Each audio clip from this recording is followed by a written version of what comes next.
He said he should be here for the meeting, but you know what? Do you have his phone number? Yeah, it's to his house. I have his. It's 6:30 and I'd like to get this meeting in order. If we could say the pledge, please. I pledge allegiance to the flag of the United States of America And to the republic for which it stands, one nation, under God, with indivisible, with liberty and justice for all. Sorry. I can't think about a phone number and say the pledge at the same time. I'm sorry. I'll be brief. Hang on one second. I'm going to hold up just so we can find out about another trustee. And I'm going to hand you my phone.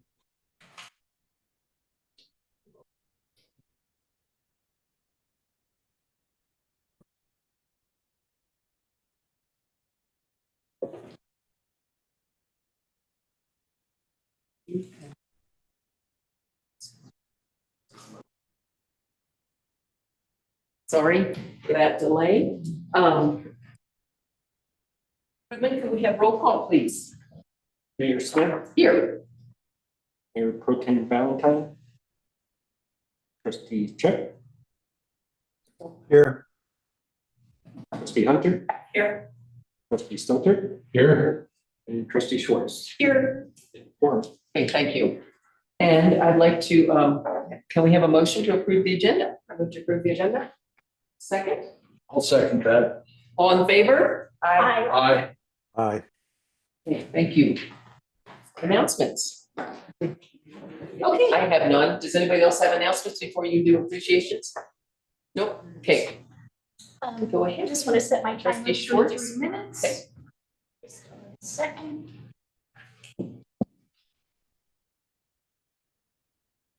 Okay, so here's our community good news and appreciations. As a reminder, I gather these from talking to folks in town and what people share to me with me. So first of all, good news, and some of these are a little bit older because we haven't had them in a couple meetings. But the BMW rally raised over $16,000 for local groups alone. The North Fork High School seniors made $5,200 selling breakfast. Paonia K-8 made $28 for lasagna dinner. Charities made $7,200 in sales from the beer garden before all expenses.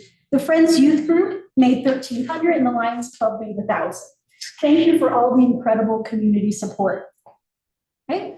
We all know how Paonia has dark skies designation. Did you know that the Gunnison Gorge National Conservation Area just received dark skies designation too? Thanks to all the local Western Slope Conservation Center volunteers who monitor light pollution as their data was invaluable for our application. Also, the Paonia River Park now has a light monitoring station as well. Chris at Jackson Soil Solutions shared that he'll soon be offering an all-electric Inquirer lawn care service. KBNF shared with me that they are redoing their community room with new audio, lights, a projector, and electrical upgrade to make it a more welcoming and useful space. Any KBNF member can use it. Local musician David Snyder played keyboards with Santana at Red Rocks. Pretty cool. And finally, the Learning Council and their volunteers are making thousands of clay beads, which will be used on a sculpture that will be installed over the entrance to the hearth. The sculpture will represent Chipeta Shaw and will honor the youth people. And they got it, they're doing this through a grant through Colorado Creative Industries. And now, here are some quotes from people I stopped in the streets and asked if they had appreciations or good things to share. $50 fell out of my pocket while running errands in town. I searched everywhere and went into KBNF to ask if by chance they found it. Someone found it right outside KBNF and turned it in. I'm so grateful for that person. I'm grateful that I'm finding my community after moving here last year and have been invited to several potlucks this summer. There were several appreciations for Keep Moving Forward Fitness and North Fork PT for their fitness offerings. I'm grateful for the rain and the weather. I'm grateful that after a year of traveling for work, I'm home now and really settling in and growing my business. I'm grateful for all the wildlife in the river park, including fireflies and beavers. I'm grateful for Big Bees for bringing all the business to town this weekend and an incredible concert. And And then I appreciate the pickleball courts at Apple Valley. A group of us newbies have recently started playing and are having so much fun. So thank you, town staff. So anyone who has something to share, you're encouraged to email me at pswartz@townofpaonia.com or stop me in the streets if I don't stop you first. So thank you so much. Thank you. And there were no other announcements, correct? Okay, so this is a time for public comment, any topic not included under actions and presentations. If anyone from the public would like to come up, they have 3 minutes to speak, and please raise your hand and I'll recognize you to come up. And if you would write your full name and address at the list that's at the podium, assuming it's there. And then when you get up here, if you would like to just give your first name and the street on which you live, that would be great. So with that, who from the audience would like to come up and speak on something not on the agenda? Seeing none? None? Okay, we will move on to the consent agenda. And are there any comments on the consent agenda or disbursements? I do have one. Oh, I'm sorry, trustee Switch. So we did have this alley redone over here with landscaping, and the adjacent property owner paid for their share of mulch. So it's reflected as if the town bought all of the bags, but they did come in and give a credit of $34.95 for the bags of mulch. Thank you. I just have one change on the July 21st regular meeting minutes. Jeff Schwartz's last name should be SCHWARTZ. Okay, anything else? Seeing none, can I get a motion to approve the consent agenda? I'd like to make a motion to approve the consent agenda. A second. Okay, all in favor? Aye. Walter, you good? Yes, I am. Okay, thank you. That motion passes. Thank you very much. Staff reports, we have the departmental scorecard. So the departmental scorecard that you see in the packets for today has been significantly updated amongst all departments. There are a lot of things that also were dropped off of this month's departmental scorecard because they've been completed. Gave updates on our Revitalizing Main Street grant through CDOT for $50 grand realignment. Everything from our purchasing policy, internal controls, all of that has been updated. I do have edits from our purchasing policy manual that will be incorporated into a document that will come back to you for approval. Clay and I will work on a way to present that to you, whether it be an ordinance resolution, however it needs to be done. You had an update last week from the code rewrite that's been updated in the departmental scorecard as well. That came from our consultant, Sustainable Futures. That's Leslie Klusmeyer, our former interim town administrator. A lot of updates to the finance department, some of the processes and procedures that they've been working on or she's been working on that are now implemented and in place, and things that are still in the works. You saw today that maybe, I don't know if we pushed out a message about point and pay, but if you're trying to make a payment online, there was a glitch that happened, and we had a process to work through that. When you make the payment, you're supposed to put your account number in as a memo, and then we'll apply it to the correct account. Used to be you put in your account number, it pops up. But those are still things being worked on through our ERP system. So clerk's office, she updated a lot of stuff in her departmental scorecard. A lot of things dropped off her list, which is a good thing. Public Works updated theirs. Everything from, you've probably seen the archway entrance into Town Hall. If you recall, earlier this year, it was separating. So that arch was separating from the main structure, which was a serious safety hazard. Public Works has, they're fixing it as brick masons, and it's looking pretty good. They have been working on construction standards for water and wastewater. Those projects are ongoing, and they've been reporting on them in this departmental scorecard.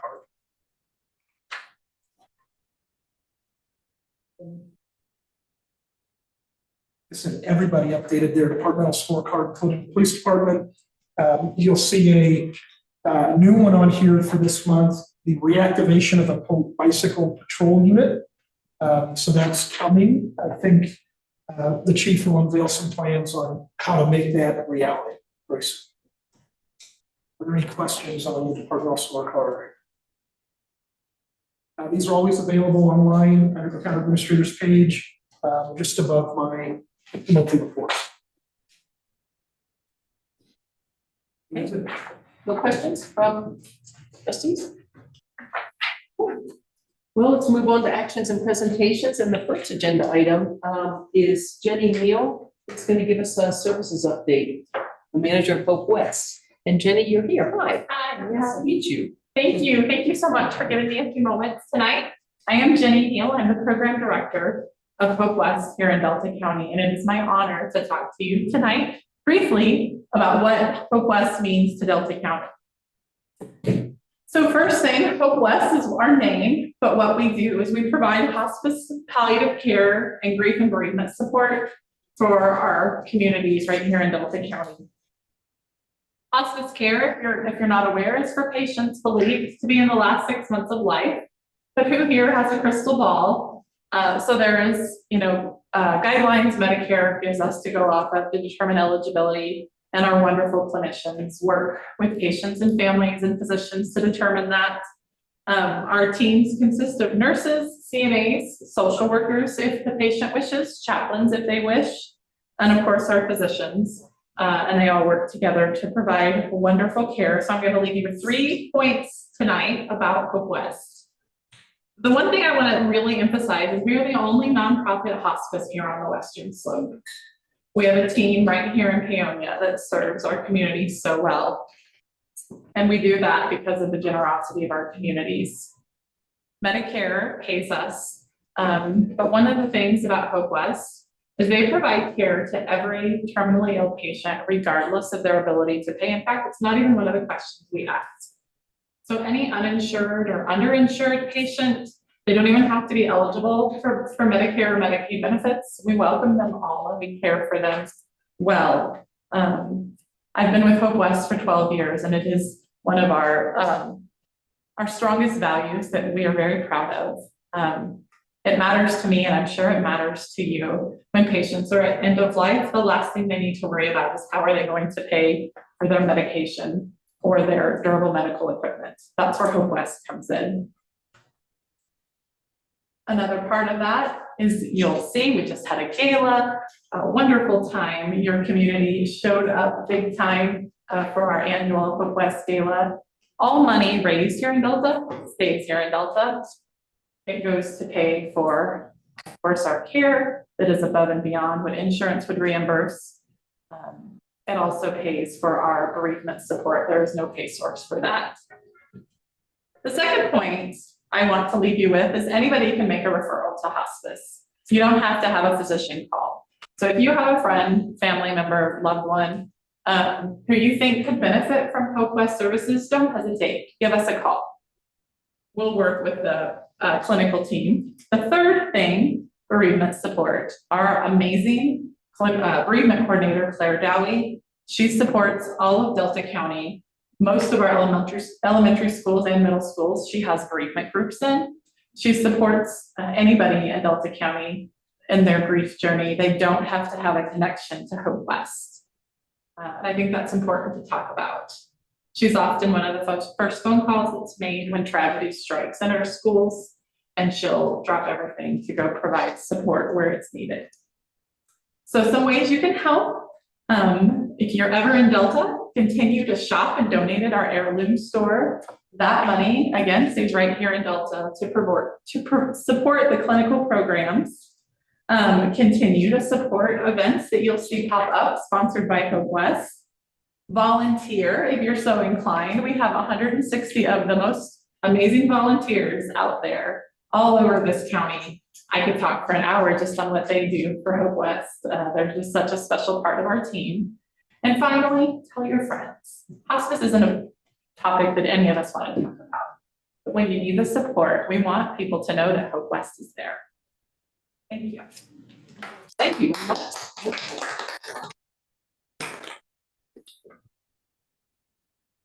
Thank you, Jenny. That's really helpful. So the next agenda item is the consideration of the Western Slope Conservation Center letter of support for the Gunnison Outdoor Resources Protection Act. And Chris, if you would come up and introduce yourself and give us your presentation.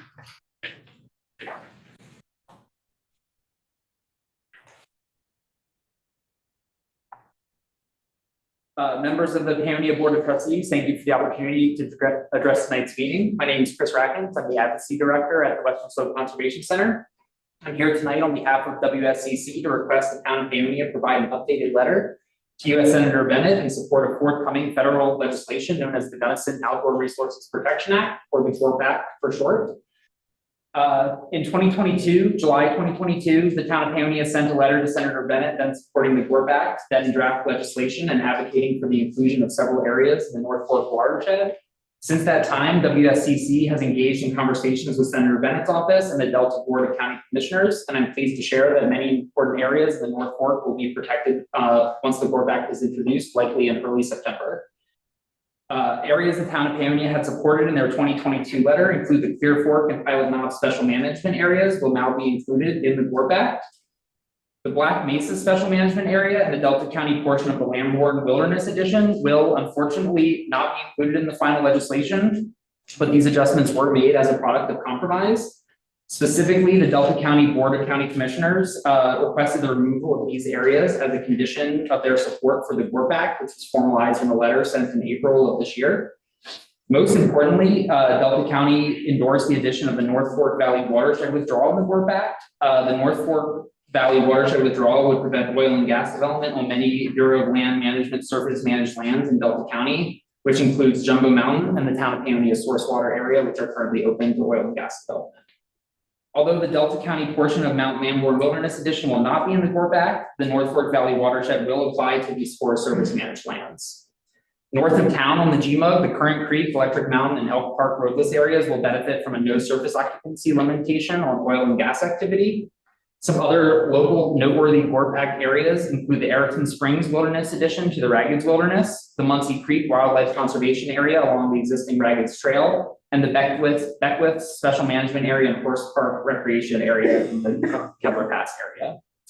The GORBAC would also ensure permanent public access to the Gunnison Forks, also known as the Pleasure Park boat ramp, allowing Delta residents to continue to enjoy one of the few public boat launches along this section of the North Fork. As many of you know, efforts to protect this watershed have been ongoing for many decades. While this legislation will not fully protect all threatened areas, it does present a significant milestone towards achieving watershed scale protections. As a final point, I'd just like to mention the multi-year process through which the Gunnison Public Lands Initiative has worked to achieve consensus on this proposal. The small compromises needed along the way are not always apparent in the final product, but the GORBAC addresses many stakeholder concerns on a range of issues, from future trail development and winter access to forest management needs for fire, insect, and disease. The GORBAC areas are federally managed public lands and national forests in Gunnison and Delta counties. Fish and wildlife management remains the responsibility of the state, and grazing rights, water rights, and tribal rights are unaffected and reaffirmed by savings clauses in the bill. Thank you very much for your time. I look forward to again earning the town's support for this effort, and I'm happy to answer any questions. Thank you. So what I'd like to do is have you step aside for a moment and just ask if some public would like to come up and comment on what's being proposed here. Would anyone like to come forward on this particular topic? Okay, seeing no one, come on back. So any questions?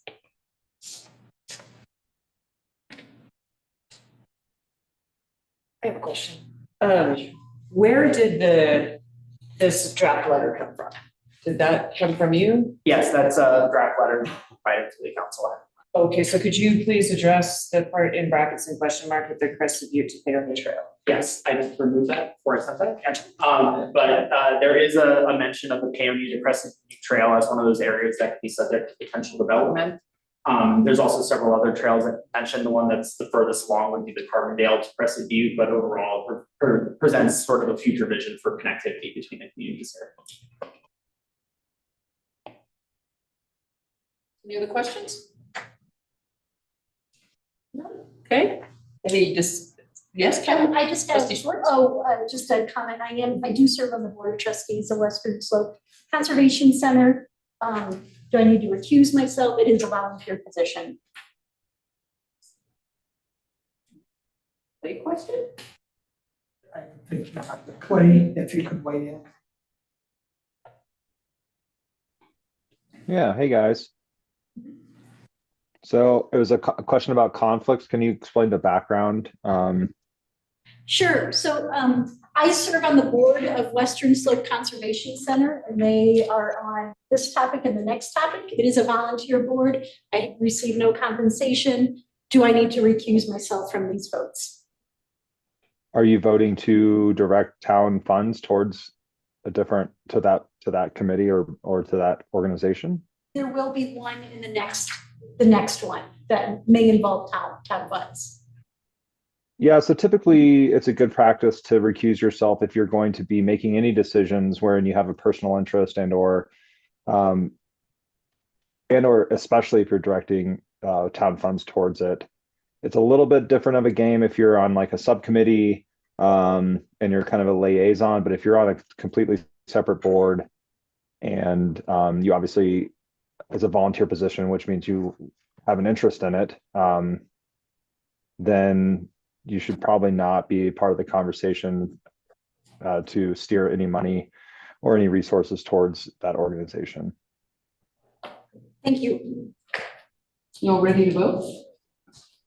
Like a motion? Yeah, a motion would be good, yeah. I'll move to approve the letter of support for the work to WSCC with the one edit that we removed, piece in brackets with the Crested Butte to Paonia Trail. I'll second that. Okay, all in favor? Aye. Aye. Okay. That motion passes. Mhm. We'll get that printed and forwarded and signed. Thank you. And the next agenda item is letter of support and cost for funding for the Western Slope Conservation Center for the Wildfire Ready Watershed. Sorry. Hello, Jake. Hello. Yeah, I'm Jay Carter. I'm the Stewardship Program Director for the Western Slope Conservation Center. And presenting to the board here tonight a little bit about the Wildfire Ready Action Plan. It's a CWCV grant that we're applying for being the Conservation Center. And so I want to give a little update about what that grant is about and request a letter of support and some potential funding from the town. So I've got a brief slideshow up here, but what is the Wildfire Ready Action Plan? It is a post-fire analysis, susceptibility of post-fire hazards. So a lot of community wildfire protection plans are focused on kind of the upfront pre-mitigation, hardscapes, and defensible space. This particular state program is focused on post-fire. So those are things that like you want to get ahead of before a fire comes through your community. It's a lot of community collaborative outreach. This is kind of a spectrum of the tasks that we're going through. There's a data collection of what is out there and available and identifying what gaps in data around post-fire hazards there is in the community. And there's a deep dive on the hazard analysis of values at risk and then a susceptibility analysis. So there's a lot of engineering stuff that's around like fluvial hazards, debris flows, hillside slope erosion, things that you're not going to really look at in a normal community wildfire protection plan. Okay, next slide. This is a watershed boundary that we're looking at. We're looking at the entire North Fork of the Gunnison watershed and the Smith Fork of the Gunnison River watershed, all the way from McClure Pass all the way down to the confluence with Gunnison main stem. So that's about 1,000 square miles on North Fork and about 200 square miles in the Smith Fork. And these little boundaries are smaller basins, and that's how the state divides up these hydrologic unit codes into smaller basins. We'll be identifying values at risk throughout the whole watershed and then doing deep dive analysis on each of those. Okay, next slide.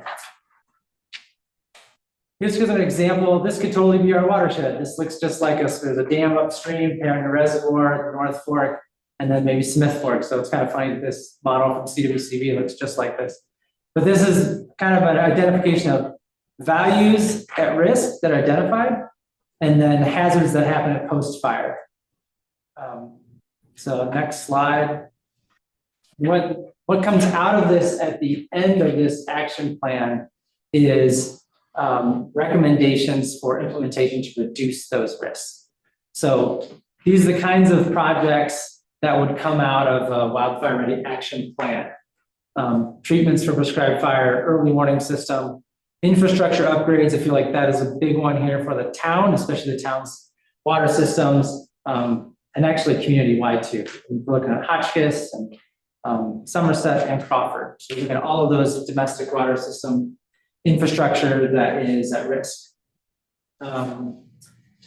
Other things on this slide, opportunities for ecological enhancements. Where are green spaces where there could be green infrastructure put in place to reduce impacts? Okay, next slide. Here's some of the partners that we're already working with. The Paonia Ranger District, Delta County, Gunnison County are all updating their community wildfire protection plans this coming year. And so it's really good timing for those to work together and inform each other. Working with West Region Wildfire Council, they are also doing the same wildfire ready action plan with American Rivers on the Grand Mesa. So we're just a lot of these going on in the state. Other folks are working with this agricultural water users, domestic water companies, neighborhoods, HOAs. Next slide. So just some basic benefits to the town of Paonia. Providing this technical analysis to identify these and reduce these hazards to important values at risk is a big one. And participate in this broader community wildfire planning and provide some funding for projects that we all need here. So this is CWCB funding, and the action plan will kind of set the stage for future funding coming through the state. So what we're asking of the town is to participate in the planning. We'll have monthly meetings all throughout next year, updates on what's going on, providing any data that can be shared with the engineers that are going to be doing the bulk of this, and a letter of support, which is drafted in your packet. And we're also asking if the town would be able to allocate $5,000 to next year's budget to go towards this project. I know it's a big ask, but a lot of our other funders are like, we need to see folks showing up to the plate with additional funding, and we just making that request. Another thing, that's my last slide, but another thing I just want to say is that the plan's completed. There's a lot of stakeholders.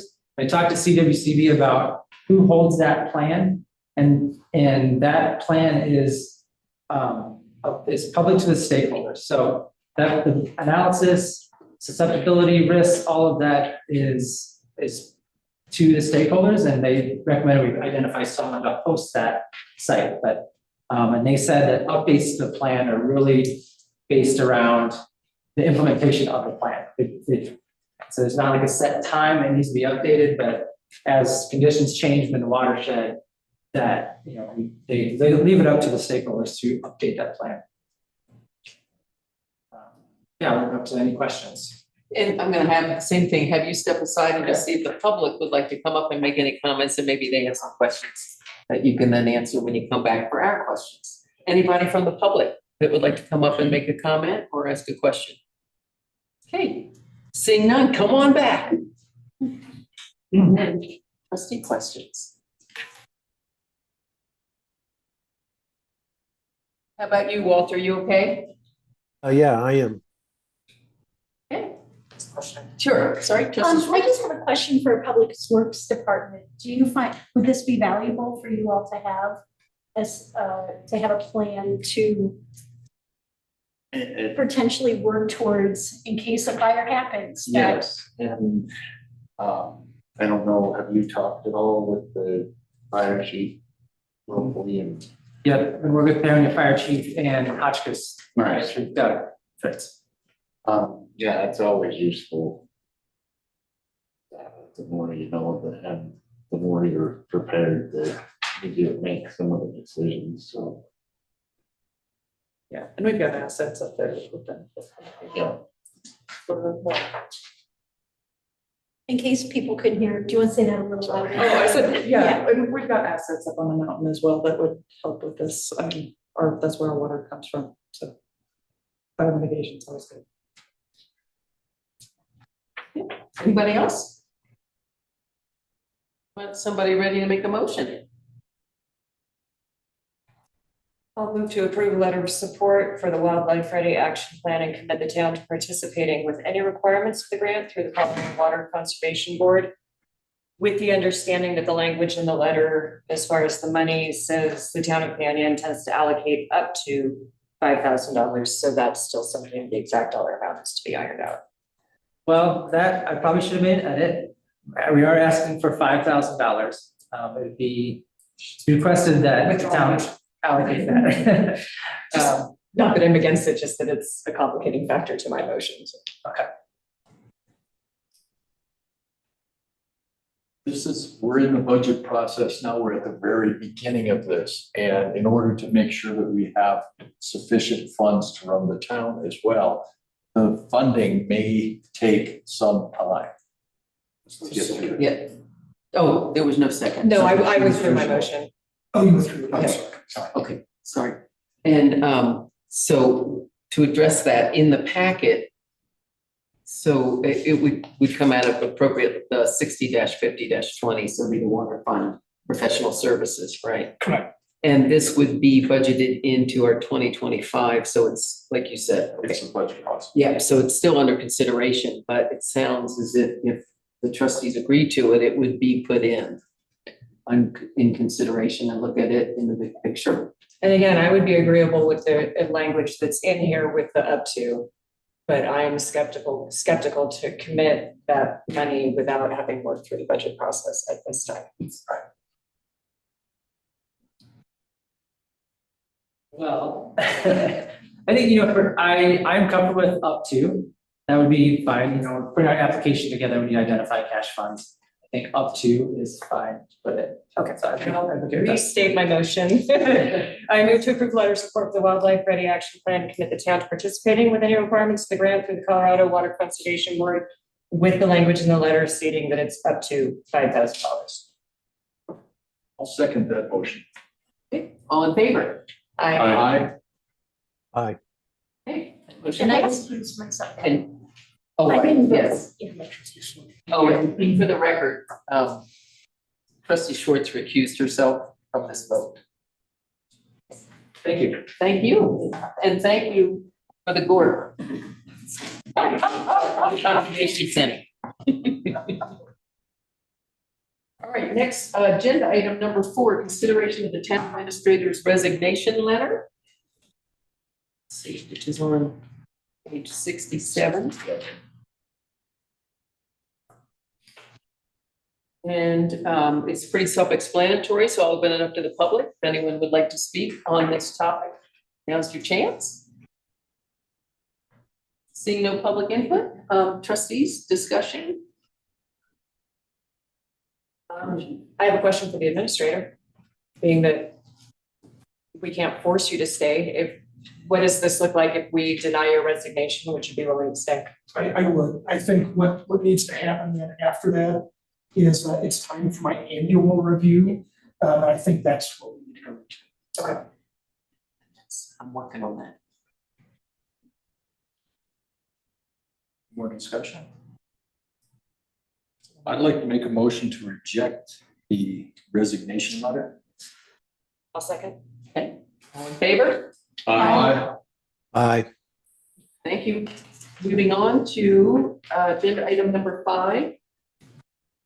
Declaring a vacancy on the Board of Trustees, resolution 2024-12, declaring a vacancy on the Board of Trustees.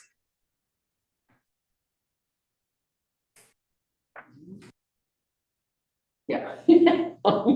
So that is, the resolution itself is on page 68, no 69. And this is an opportunity, if anybody from the public would like to speak on this. Bill Bruner, come on up. State your name and sign the sheet. Thank you. For 3 minutes? Yes. Yeah, okay. 3 minutes. Road, Second Street. So, the process to remove me from the board is going to court. I'm trying to exercise my right to have a review at the district court. And so I'm asking if our attorney doing this, I would be asking for this professional courtesy to our attorney, that you refrain from declaring the vacancy and filling the position and filling the position on the planning commission, because I'm asking for reinstatement. And if you move ahead and put someone else in my place, win, lose, or draw, it's going to muck the whole thing up. It's going to complicate everything. It's going to make things take a lot longer. It's going to cost us both more. And I think this is an extremely unusual move that you've taken. And I think it would be prudent on your part to have a little restraint. My window to file runs 28 days from the date of removal. It's not that long. And so, as I say, I'm asking you to exercise some restraint and not move ahead with these things until that window closes, because there will be some action filed. Thank you. Stockton? Mary Beth. Yeah. Having been involved in several lawsuits while I was my 6-year tenure on the board, lawsuits take a very long time, and it's uncertain as to what the outcome of that lawsuit will be. I think it would be foolish of the board not to appoint someone in that place. It is very, very likely that by that time, that person leaves the board, which would be in 2026, because it's only a 2-year appointment until the next election. The lawsuit may not even be filed yet, or even have motion in any direction. So it seems to me that working with a short number of people on the board is a foolish move for the board. And I would suggest you go ahead and appoint someone to the board. Thank you. Ms. Watson? Yeah. Suzanne Watson. So my question is this resolution, you're just declaring a vacancy, or are you deciding the method of, to me, it sounded like it could be either going to election or an appointment. And I didn't think that you were deciding on an appointment using that method of determining a future trustee tonight. It looked to me like when I looked at the resolution, it was just declaring the vacancy so people could put applications in. And perhaps you could explain that a little bit more. Thank you. Other comments? Yes. See. Ms. Howe?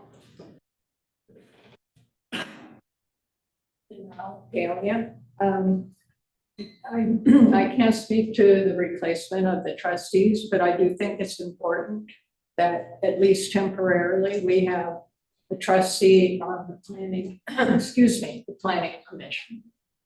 Thank you. Thank you. Anyone else? See none. Board discussion? I would like to get some attorney advice on the question that was posed about the lawsuit and what would happen if if Joe Bruner was reinstated. I would like to just hear what the attorney has to say about that. So any future, the statute's clear, regardless of how the trustee vacancy occurred, you only have a certain amount of time certain to either appoint another trustee, or you lose that right and you are forced by statute to hold a special election if a regular election is not within the time frame to vote another trustee in. There was a new law that just passed that does allow someone to be appointed even after you set an election. So you do have some time to play if you so chose. The old law was if you didn't appoint a trustee and you set the election, you could not appoint a trustee within the time frame it took to run that election through to the end, including notices, ballot language, mail ballots, etc., all the things that go into an election. Now, however, you can appoint someone after, but my understanding of that new law is that the intent is that if nobody comes forward, if no one comes forward to be appointed, then that would be when you use that exception. So my advice to towns is as you fill it, I don't know what to tell you regarding a lawsuit. I would tell the board that we don't respond or react or make decisions based on the threat of a lawsuit. That's not how we conduct business within our local government. So I'd also suggest to the board that based on his assertion that he's going to be filing a lawsuit against the town, that no further communication happens between the board of trustees, any trustee or staff, that all conversation goes through me and Mr. Brunner's attorney, if and when he decides to file.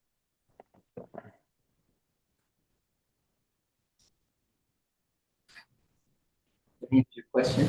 It did, thank you. Any other comment or question for the attorney? Someone ready to make a motion? I'll make a motion to approve resolution number 2024-12. I'll second. Okay, all in favor? Aye. Aye. Aye. Okay, thank you. That motion passes. Agenda number 6 doesn't have any content, but it's a mayoral appointment of a trustee to the planning commission. So, looking for volunteers. And I'll just so everybody knows who's on what. Trustee Check is on public safety, trustee Seltzer is on parks, trustee Schwartz is on finance along with me, trustee Valentine is parks, and trustee Hunter is public safety. And I only bring that up because those committees don't meet a lot until they're assigned us some things to do, which will be forthcoming. Because Paonian motion with the Parks Committee, we were going to break that up into pieces to look at. And public safety, we need to bring forth the question on ATVs in town. That's a question that needs to be addressed by the Public Safety Committee. But that hasn't been asked of, it's not been put on an agenda and asked of you all. So I'm just giving you what your workload might be.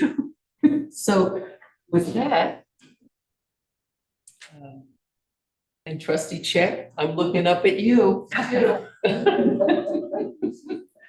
Would someone like to volunteer to be on the planning commission? And do you have questions about the planning commission? That might be another good discussion. I would be happy to take over parks or streets from someone, in addition to the finance, if that would help alleviate someone's load. I was in the Army and told never to volunteer for that. I volunteered once, that was enough. I served 10 years on the planning and zoning board before I was on town council, and then I served for 3 years while I was on town council. I am experienced, but I'm reluctant to take that on. I can, but they would have to. It's just a lot to do. And we do have a lot more work to be done in the planning commission now. It needs to meet monthly, et cetera. Well, a big thing is comprehensive plan needs to be finalized and it's to be done.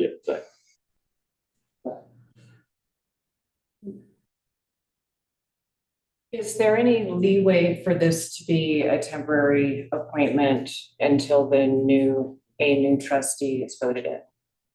Potentially, yes. I would volunteer to do that in the interim. Okay, anyone else fighting to get in front of trustee Hunter for that?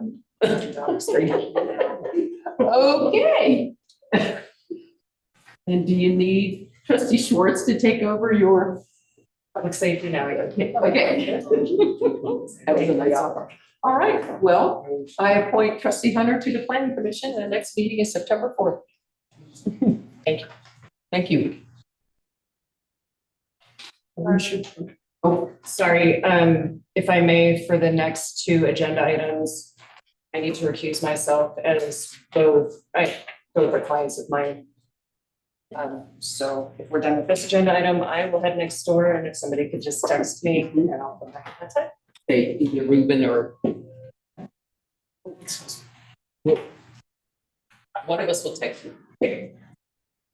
I did get a hold of Alicia. She's on her way. It's farmer's market, so she was out there with the learning council. I was spot on with my time. I told her 7:15. So it's 7:15. And so. I can speak. Great, okay. You need to come up or? This is a public hearing, so there's. Wait a minute, I gotta start, this is a hearing. Hold on, I will now open the public hearing on the application submitted by the Learning Council for a special use review of the property located at 138 Grand Avenue to request special use review for the hearth to be used as a commercial recreational space.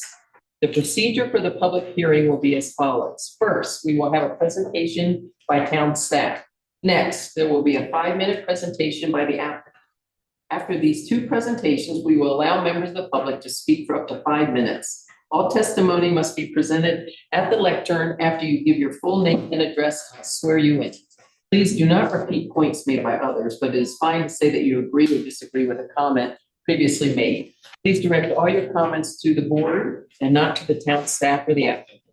After receiving public comments, we will allow the applicant and town staff an opportunity to respond and answer any questions raised by the public comments. I will then turn the matter over to the board, and the trustees may ask questions of anyone who testified. We generally will not ask questions during the presentations. Finally, I will close the public hearing, and the board will discuss the matter and may take some kind of action. Once the public hearing has closed, no further comment from the applicant or public will be taken. However, the board may ask for advice from the town attorney. Public hearings are recorded for the public record. Do we have proper notification? To the town clerk or deputy clerk? Yes, Madam Mayor, we do have proper notification. Thank you very much. And the question is, do any commission members have any disclosures? And trustee Hunter just let us know that she did, and she has left the room. And no one else has any conflicts on this case. Thank you. So we'll start with the staff presentation. Would the town administrator please present the staff presentation? Yes, I don't know how in-depth you want me to go. If you want me to read the previous staff report, it's been included in this agenda packet. But I do want to give an update on what happened to the planning commission. So staff report was produced for the planning commission meeting held on August 7th, 2024. That's in this packet with relevant and pertinent information regarding this public hearing. There's attached to the staff report as attachment A. The recommended motions included a typographical error, namely approval should not have been rezoning, but instead should have said the special use. The planning commission, after hearing numerous speakers supporting the Learning Council special use review application, recommended unanimous approval to the Board of Trustees with the following motion. Recommend approval of SRV 2024-03 because it does not adversely affect the public health, safety, and welfare of the existing core commercial area. But the rezoning, which is special use, substantially conforms to the comprehensive master plan, and that the proposed use meets the review criteria and performance standards as required. The motion was amended to include that the applicant entered into an agreement with the town to use the public parking lot, town hall, and other potential private parking lots for any required off-street parking for its volunteers, staff, or operations, and that it also received a favorable determination from the Board of Trustees. All right. Applicant presentation. And Alicia, sounds like you just got here in the nick of time. Hi, everyone. Hang on one second. I have to ask you to state your name and address for the record, and do you swear to tell the truth on this matter?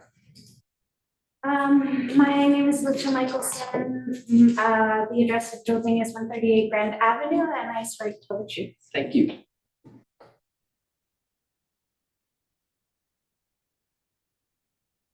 Well, we were really grateful for the meeting on the 7th and everyone who's present there unanimously approving our parking variance and use of our space. And I don't really have anything to add today except that I hope that we can just continue to move this along. It's been a long time and we're ready to carry on.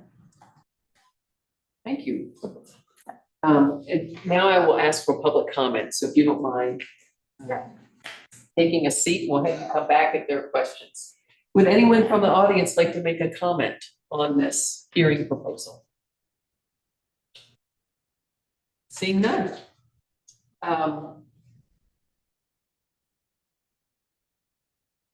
Anything further, and it's from town staff?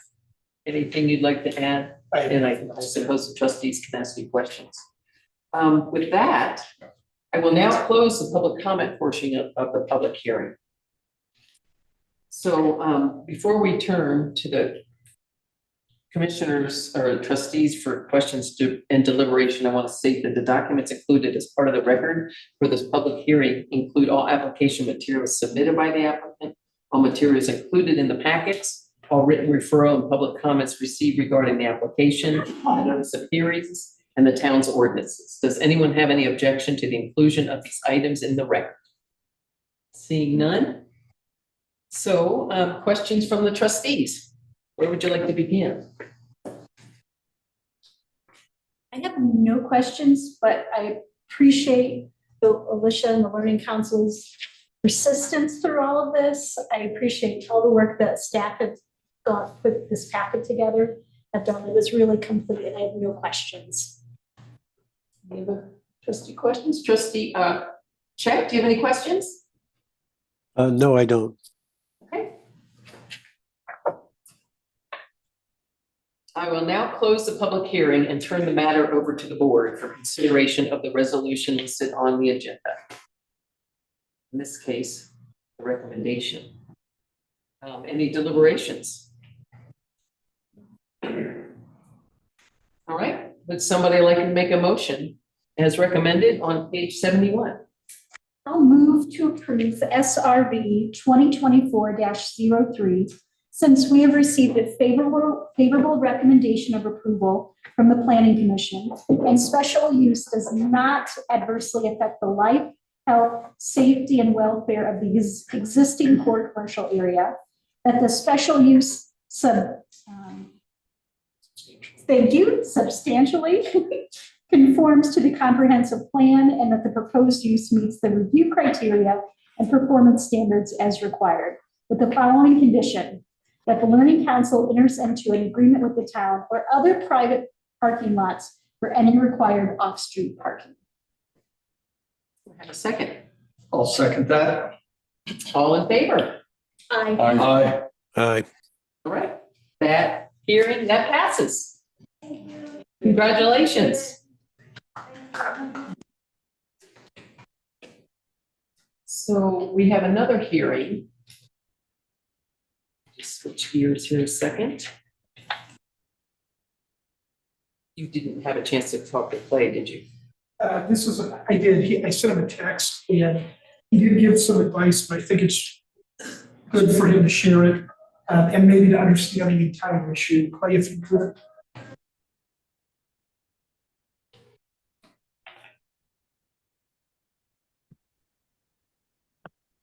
Is this the issue regarding a quorum? Correct. Right. So there's varying levels of conflict. The statute does allow for someone that doesn't have a per se conflict, meaning a direct personal or substantial financial interest in the issue, even if they might have the perceived conflict or have otherwise would have recused themselves, they can in fact act if it is for the purpose of maintaining a quorum. So it's really going to be up to, I believe, Trustee Swartz mentioned that she's on the board for this issue. No, no, that was the previous, this one is, Oh, it's she would be 3 houses away. oh, you mean it's because she's on the same block as the property in question? It's literally 3 houses from my house. And I just, I want to make sure, like, I have preconceived ideas and I want it to be fair. And I would prefer to recuse myself from this decision because it is a direct neighbor of mine. Okay, well, if I mean, we can't, there's no, the better form of wisdom here is caution. And so if the trustee believes that there's a conflict and is not willing to invoke the exception for a quorum, then you might have to push this to another meeting where you have a quorum. Okay. Well, with that in mind, and Ms. Hunter, you're online through Zoom, right? Yeah, hi. Hi. I'm sorry, it's unfortunate that the numbers have worked out the way they have, but given that, I'm not quite sure if we put it in 2 weeks. Our next meeting is, this has to go to public notice again? I don't know, that's a Clay question as well. No, if it's been notified in a substantial form, you could continue it without renoticing it. Okay. Can I ask a question? I mean, Sure. the 2 people who recuse themselves now will recuse themselves then. Right. So we have to have filled our vacancy in order to continue with the hearing with someone that does not need to recuse themselves, right? Correct. And, May I ask Ms. Hunter something? Sure. Hi, Ms. Hunter, I'm Hi, Catherine. I'm sorry to not be there. It's nice that we can see you. So my question to you is, I understand that you want to make a decision. And I also want to be very transparent that I do live 3 houses from the property in question. I'll do my best to be fair and impartial. And if that's not okay, I'm happy to recuse myself just for the sake of timing for you to get the answers that you need to move forward. Is that okay? That's really kind of you. I could also explain, I don't know if it's appropriate.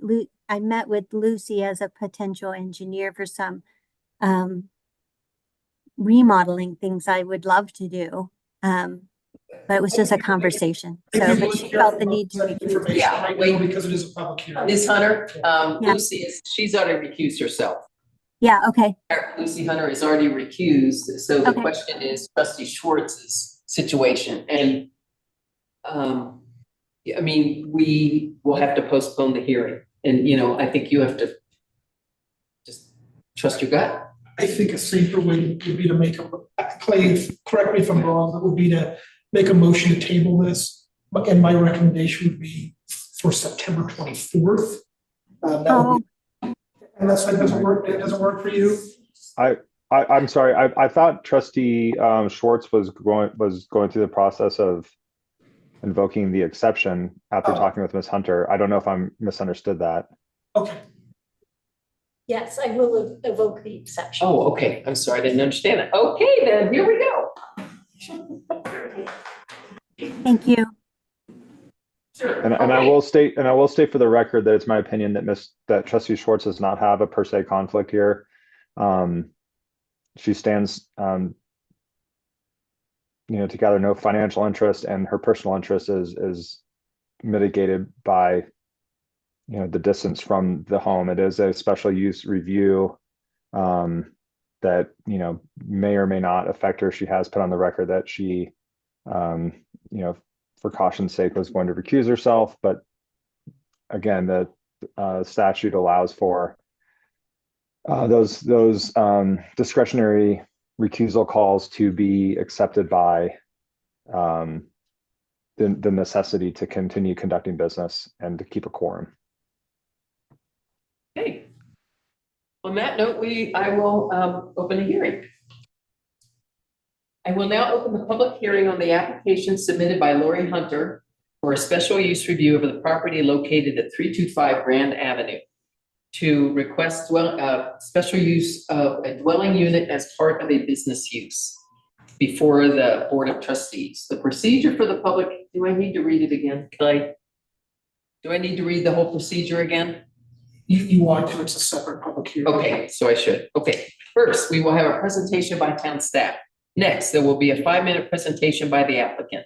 After these 2 presentations, we will allow members of the public to speak for up to 5 minutes. All testimony must be presented at the lectern after you give your full name and address, and I swear you in. Please do not repeat points made by others, but it is fine to say that you agree or disagree with a comment previously made. Please direct all your comments to the board and not to the town staff or the applicant. After receiving public comments, we will allow the applicant and town staff an opportunity to respond and answer any questions raised by the public comments. I will then turn the matter over to the board, and the trustees may ask questions of anyone who testified. We generally will not ask questions during the presentations. Finally, I will close the public hearing, and the board will discuss the matter and may take some kind of action. Once the public hearing has closed, no further comment from the applicant or public will be taken. However, the board may ask for advice from the town attorney. Public hearings are recorded for the public record. Do we have proper notification of this application? Yes, Madam Mayor, proper notification was made. Thank you. And the next question is, do any commission members have any disclosures? And we've already been through that. Trustee Hunter has recused herself. Mr. Schwartz is now remaining as a hearing participant. Staff presentations, please. I'm going to start with the planning commission recommendation. They gave a no recommendation. So I'm going to go through all of the evidence that has been presented as fact. So this may take a little bit of time. I apologize. SRV 2024-04 application for special use review is outlined in section 16440 of the town of Paonia's municipal code of ordinances for the parcel number 324-506-114-016. Property commonly known as 325 Grand Avenue, Paonia, Colorado 81428. Property is currently listed as C1 Core Commercial District. The current property owner, 325 Grand Avenue LLC, is represented by Lori Hunter, the registered agent, also the applicant. In its current form, the LLC was formed on 5/27/2022. The property was previously rezoned from R3 higher density residential to C1 Core Commercial District. The current use of the property for the past several years has been as a commercial business known as Paonia United Brewing, but it is no longer active. Current property owners requested that the use be changed to allow for lodging, which is considered in section 16370 as well as part of a business use. It requires a special use review for C1. The request is to allow for dwelling units as part of a business use within the C1 district as described within section 16370 district regulations for the C1 district. See attachment A of this report for the property record card from the Delta County Assessor's Office. The applicant is requesting a use listed within table 16-3 as permitted by special review. The applicable table is included in this report as attachment B. PMC section 16270 C1 Core Commercial District is given the following intentions. It is the intent of the district to provide for the orderly development of those commercial and business uses, government, educational, and cultural facilities that are characteristic of downtown areas and promote comparison shopping and pedestrian activity in the core area. The district is not intended for businesses and commercial uses that are oriented to the automobile and require extensive ground level floor area. The applicant's application states that the reason for the special use review variance is a change of use to lodging and allowable use of C1 zones with special review. The application further states that new building structures will be constructed to include back fence, parking space and alley. Additional information contained in the application include that the anticipated traffic flow volume will be 2 to 4 persons in the residence, 2 weeks per month on average, and that there will be noise reduction from the prior use and no additional lighting or pollutants. The procedures for securing approval of the special use review application. PMC section 16440 gives the procedures that must be met in order for the planning commission to consider an SUR application, or in this case, the Board of Trustees. PMC section 16440 and a pre-application conference, pre-application. The applicant has participated in 1 pre-application conferences with the town administrator treasurer on June 20th, 2024. The applicant was advised of the process. The filing deadline. The applicant met the filing deadline and adequate public notice has been given by the town clerk. The application provided has met all of the provisions required for the special use review. C, fees. The applicant has paid for all fees associated with the application, the receipt for which is attached to their application package. D, review by the town administrator. A review has been completed by the town administrator and the staff report is evidence that it has been completed. E, action by the planning commission. The public hearing for the applicant has been scheduled with the planning commission on August 7th, 2024 at 6:30 p.m. F, action by the Board of Trustees. Within 30 days of the Planning Commission's recommendation, a meeting will be scheduled with the Board of Trustees to consider the Planning Commission's recommendation and make a final determination on the merits of the application. Should the applicant be granted a special use, a resolution reflecting the decision to approve the commercial recreational use. Well, I'm sorry, that shouldn't say that. It should say dwelling units as part of a business use will also be approved. All special use review applications are required to include a recorded warranty deed with a legal description of the property. The Delaware County Assessor's Office showing that the recorded warranty deed is on file is included with this report is attachment C. A legal description of the property is found on the property record card from the Delaware County Assessor's Office in attachment A. PMC section 16430 gives the criteria for the site plan and supporting documents. The relevant section of the code is included with the staff report as attachment D. After reviewing the site plan and all relevant attachments, it is the staff's opinion that it meets the requirements of PMC. Required findings needed to consider a special use review. As established in PMC section 16450, site plan review criteria and performance standards. 1, compliance of the application with the code in general. After reviewing the application and holding a pre-application pre-meeting conference with the applicant, town staff believe that the application to utilize the property for dwellings as a business use meets the conditions of PMC. 2, the compatibility of the proposed use of site plan with the character of the surrounding area. Review of the application revealed that the building would not be expanded or enlarged outside of its existing footprint. The fences would be installed in the rear of the property along the alleyway. The surrounding properties with 325 Grand Avenue are predominantly residential, with a few commercial uses nearby, including a funeral home, an attorney office, a hotel, and a bed and breakfast, and a flower shop. The proposed use as a dwelling use as part of a business use fits in the character of the existing and surrounding neighborhood, as other similar uses are found nearby. 3, the desirability and need for the proposed use. The applicant has conveyed that there exists a desirability and need for the proposed use as there is a lack of commercially available lodging units throughout the town. The property is zoned C1 and an acceptable use includes dwelling use as part of a business use. It would stand to reason that the code identified the desirability and need for such uses and allows for it upon successfully completing a special use review. 4, the potential for adverse environmental influences that might result from the proposed use. It is highly unlikely that the special use of the space as dwelling units as part of a business use will have negative or adverse environmental influences.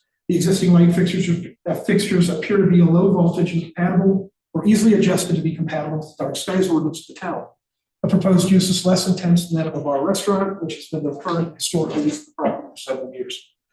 5, compatibility of the proposed use and site plan with the policies and guidelines of the comprehensive plan. The town of Peonio's existing comprehensive plan from 1996 contemplated land use and development. Goals and action items were established by that document. The town must contemplate those goals and actions as a requirement of consideration of the special use review, as listed in PMC section 16450A5. There are 2 of 6 commercial land use development actions that apply to this application. LUD-10, improve the physical appearance of existing commercial land uses. LUD-12, preserve and when necessary, expand the downtown core. B, lights and signs shall be located in a manner that will not be distracting to adjoining properties or passing motorists. The existing lights and signs are outside of the scope of review as they were already approved by a previous administration. And the applicant installed them based on that approval. It would be improper to consider changes now. The existing fixtures appear to be compatible or easily adjusted to comply with the town's dark skies ordinance. C, landscaping shall be provided in areas of the public right-of-way and located with consideration for energy conservation. An acceptable plan must be provided for the maintenance of the required landscape areas. The applicant included a site plan with landscaping areas on site plan number 3 with their application. The signage for the previous use will be removed, and a fence will be installed in the rear of the property. The applicant will submit a fence review application should this special use review be granted for the rear of the property.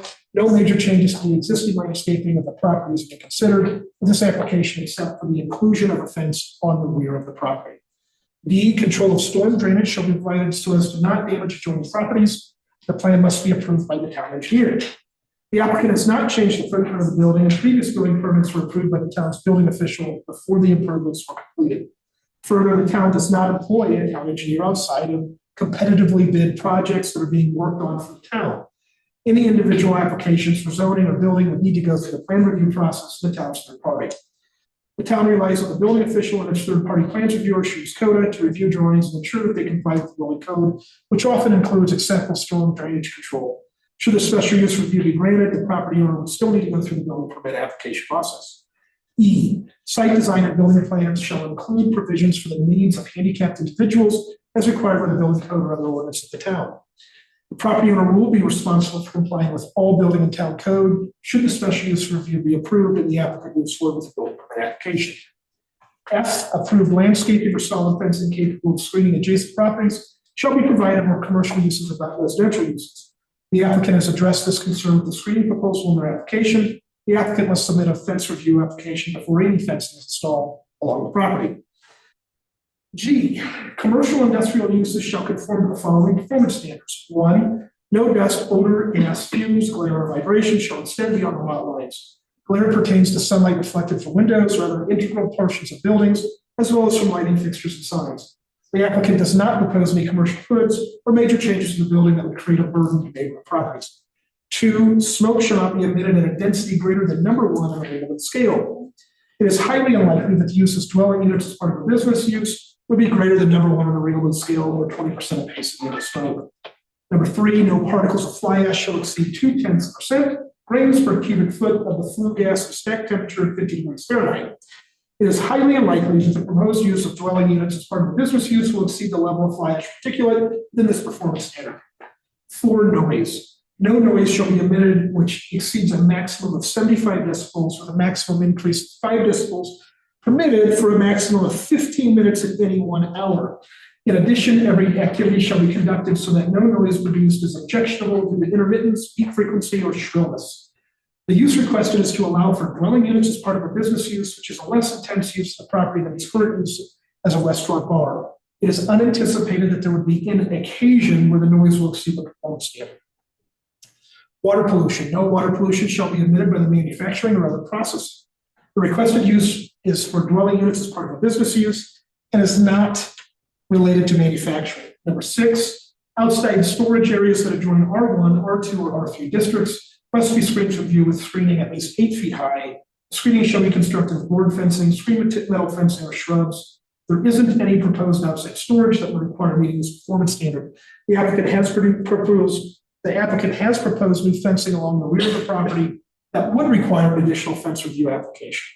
Number 7, truck traffic to and from I-1 and I-2 districts. District facilities must be restricted to truck routes. The weight of the trucks is limited to standard highway limits unless otherwise posted.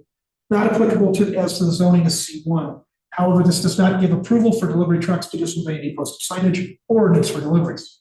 Number 8, industrial activity within the I-1 district will be restricted to 7 a.m. and 9 p.m., not applicable as the zoning is C1. Staff recommendation. Staff recommends approval of the special use review for dwelling units as part of the business use on basis of the recommendation on information given by the applicant. The application substantially conforms to the comprehensive master plan and meets or exceeds the performance standards required under PMC section 16.450 for special use review. There is a supplemental staff report based on information provided at the planning commission meeting. It does change the staff recommendation. I'll go through that one now. And if you would say the page number, it's 136. Yes, it is 136. Thank you. This is a supplemental report of the town administrator for public hearing on August 27, 2024. SRV 2024-04 application for special use review is outlined in section 16.440 of the town of Canaan's municipal code of ordinances for the parcel number 324-506-114016, property commonly known as 325 Grand Avenue, Paonia, Colorado 80428. The property is currently listed as C1 for commercial district. The current property owner, 325 Grand Avenue LLC, is represented by Lori Hunter, registered agent, the applicant. In its current form, the LLC was formed on 5/27/2022. The property was previously rezoned from R3 higher density residential to C1 core commercial district. Current use of the property for the past several years has been a commercial business, being United Brewing, which is no longer active.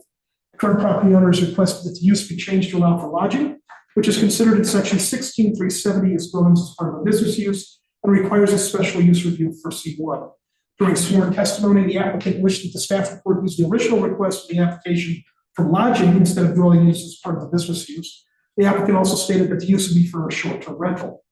Based on substantive statements and intimated intentions made during the sworn testimony of the applicant during the Planning Commission public hearing, the supplemental staff report is required. General information. The revised request is to allow for motels, hotels, and lodging facilities, including room houses and bed and breakfasts within the C1 district as prescribed within section 16(370) district regulations for the C1 district. PMC section 16270 C1 core commercial district is given the following intentions. It is the intent of the district to provide for the orderly development of those commercial and business uses, government and educational and cultural facilities that are characteristics of downtown areas, and promote comparison shopping and pedestrian activity in the core area. This district is not intended for businesses and commercial uses that are oriented to the automobile and require extensive ground level floor area.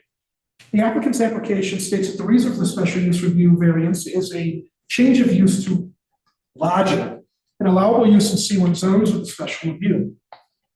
The application further states that new building structures will be constructed to include back fence, parking space, and alley. Additional information contained in the application include that the anticipated traffic flow and volume will be 2 to 4 persons in the residence, 2 weeks per month on average, and that there will be noise reduction from the prior use and no additional lighting or pollutants. Procedures for securing approval of the special review application.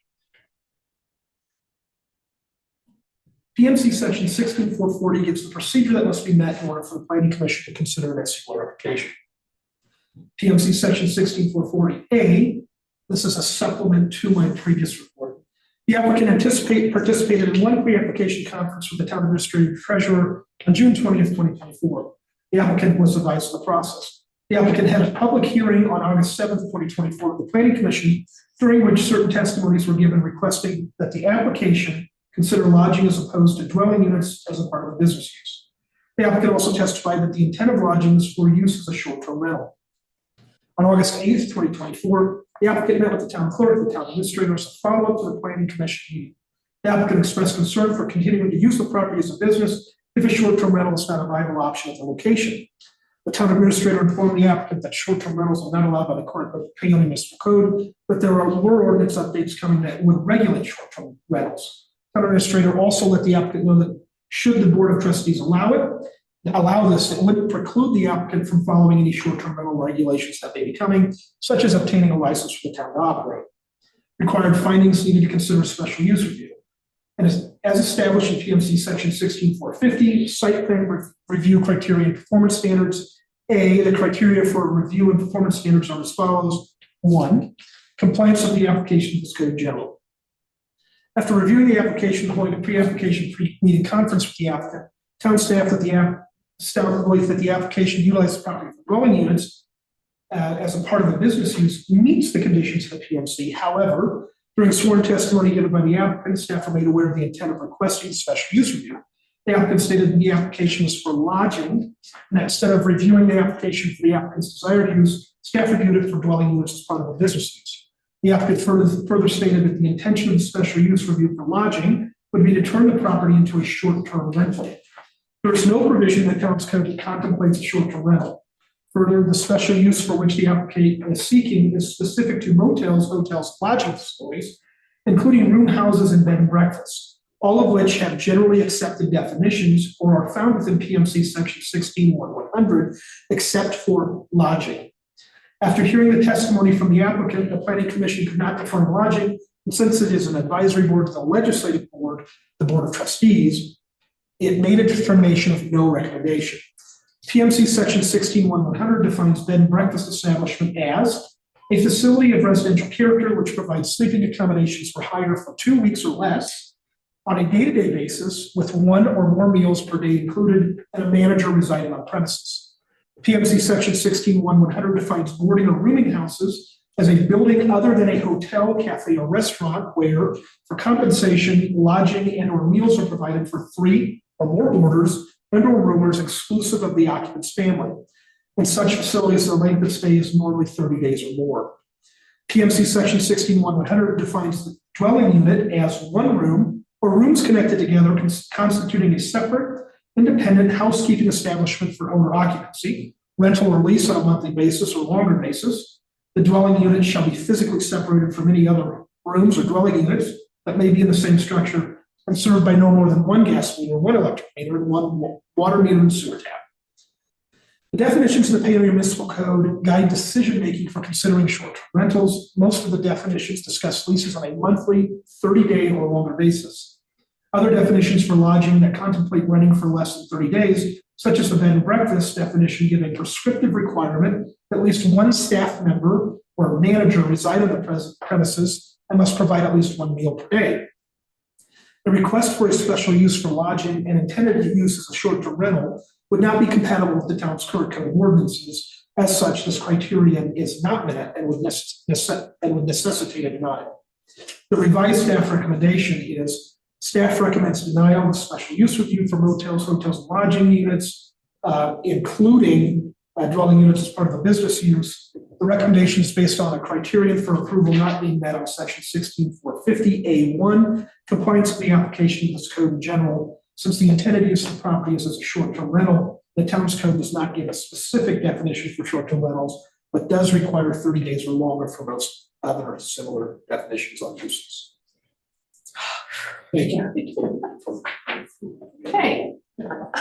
Are there any other staff comments? I did notify the applicant and told her to prepare a statement, be ready for this, so I'm hoping that she's done something. All right, thank you. So now, applicant presentation. Would the applicant please come up to the podium, which you can't do, but if you could state your name and address for the record, and then swear to tell the truth in this matter. Sure, and I am sorry for not being there. I had to come to the Front Range for work and couldn't make it happen. Lori Hunter, 41391 Omega Road in Paonia, and I swear to tell the truth. Thank you. Is it 5 minutes? It doesn't. No, I don't think so. I think it's this. No, 5-minute presentation by the applicant. 5 minutes. Sorry, Lori, a little confused there. Please go ahead with your presentation and you have 5 minutes. Thank you. The first thing I want to say is I never applied for dwelling units as a business use.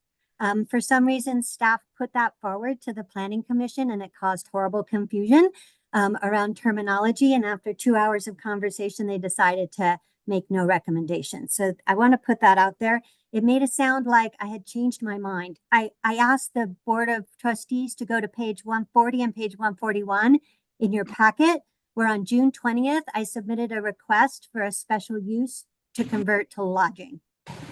So let me give you part of the background. I bought this building in June 2022 with a 3-year lease. The lease was critical to my ability to purchase the property. I actually moved money from a different community to Paonia explicitly to invest in Paonia. I was assured by the prior owner, who also owned the business, that the pub had no intention of moving. The church building was the pub was the church. A few months later, much to my surprise and disappointment, I learned the business had been sold. A few months after that, much to my surprise and disappointment, the new business owners broke the lease for financial reasons. I'm not judging them, but this had vast implications for me. I put a for rent sign up. I advertised in the Shopper. I even advertised in the High Country News because everybody that reads the High Country News loves Paonia. I had only 2 queries for rentals. One ended up if the property was too small, and the other could pay only $500 a month. Because this is zoned C1, I pay commercial taxes, which are $5,000 a year, over $400 a month. I can't rent this for $500 a month. So in looking at other possible uses, I thought, well, maybe lodging held promise. The city collects lodging taxes from short-term rentals. So it seems short-term rentals must be lodging. So that's the crux of my argument, but I have 4 quick points I want to make. The property is zoned C1. I pay high taxes for the privilege of being able to use it for one of the C1 uses in the code, which one of them is lodging.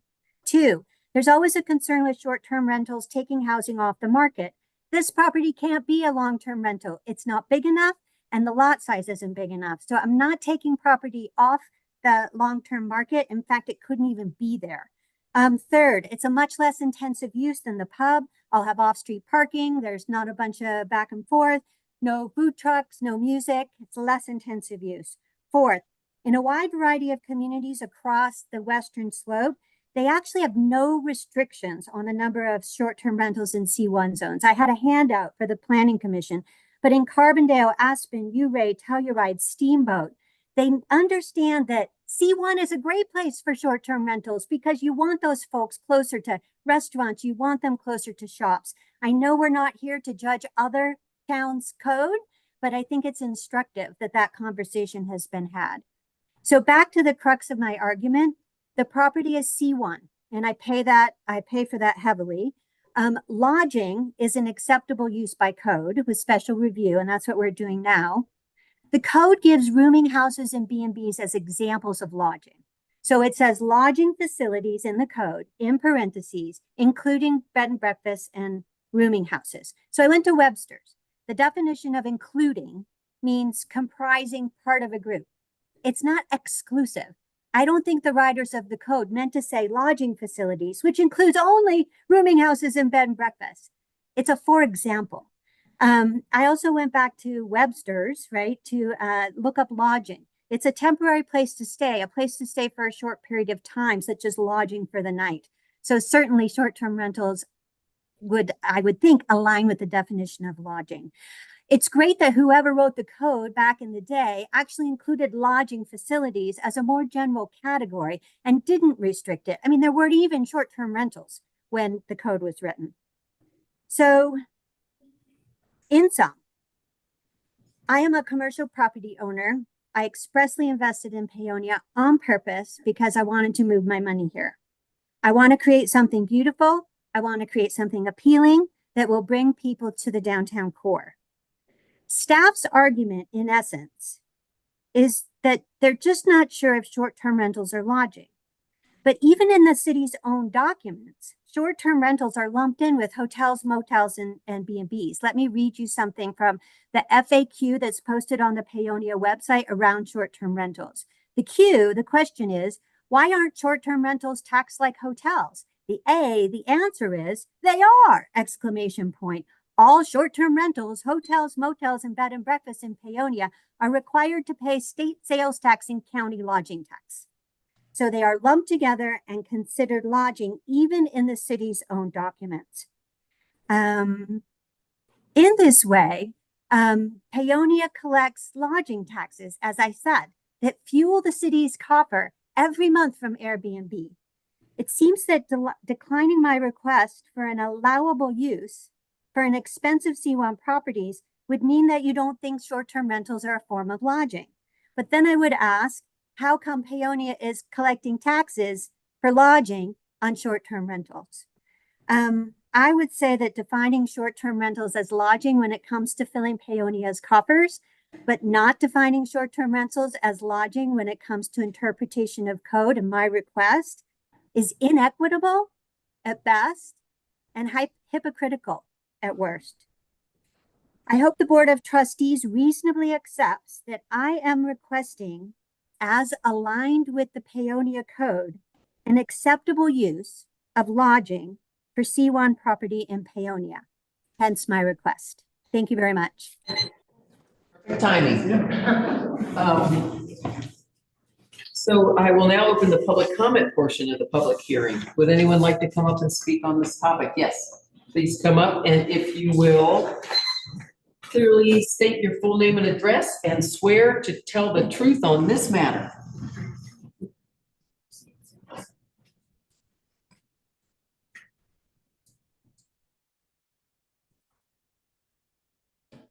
My name is Charles Stewart. I swear to tell the truth in regard to this matter. I live across the street and a couple houses down, so I am in close proximity to 325 Grand.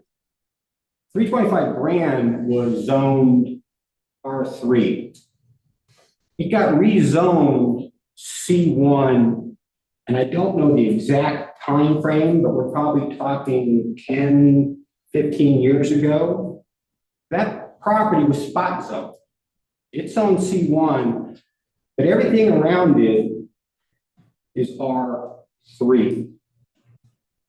The properties from 3rd to 4th on Grand Avenue are transitioning to residential use. The Casa Restaurant shut down. It's now an apartment building. State Farm Insurance is now an apartment building. The acupuncturist office has shut down. That has been converted to a residence. And matter of fact, the owners spent a lot of money fixing that property up. Mr. Merrick has shut down his office, and that building is being used as a short-term rental. I'm in the process of retiring, and my property is being strictly used as a residence. The pub was not compatible with the neighborhood, and it should never have been rezoned as C1. It was a nuisance in many ways.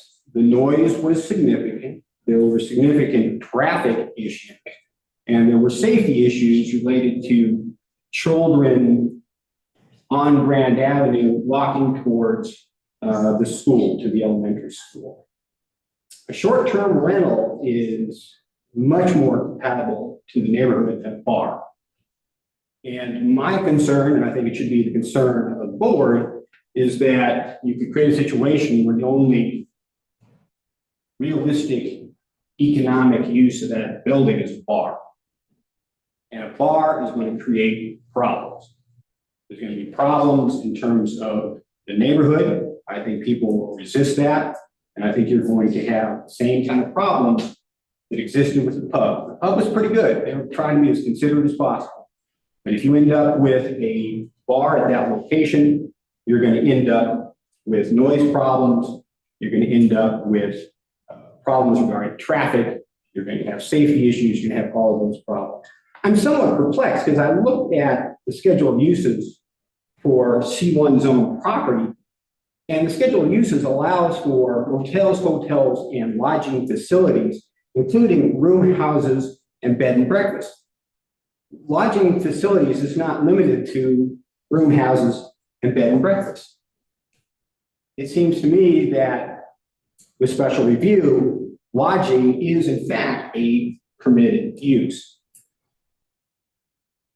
There was a great deal of concern with the Planning Commission that there wasn't a definition for lodging in the code. There's no legal requirement that every word in the code be defined.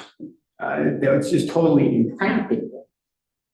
If a word is used in the code, you can look in the dictionary, and I think the applicant, in fact, indicated that, in fact, lodging is a sleeping accommodation or temporary place to stay. It seems to me the applicant is requesting something that is, in fact, allowed under the schedule of uses, and the application ought to be approved.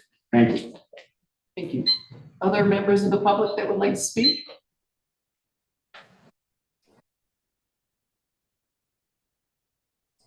Please state your name and address, and do you swear to tell the truth in this matter? My name is David Merrick. I live at 55 Pan American. I swear to tell the truth. I own the property at 321 Grand Avenue, immediately adjacent to the south. I supply a lot. I agree with what everything Mr. Stewart said, and I support the change of use. I think it is more compatible with the neighborhood. I think it's going to benefit the town. Thank you. Anyone else who'd like to speak? Yes. State your name and address, and do you swear to tell you the truth in this matter? Yes, my name is Marcia Brasonic. I live on Lamburn Drive in Paonia. And I know Lori Hunter very well. She's a great person, trying to invest in our community, bought property here and then bought the commercial property, and is just trying to make it be a profitable investment for her in Paonia and also improve Paonia's downtown. I think that the use is compatible with the code and that the change of use should be allowed by the council. Thank you. Thank you.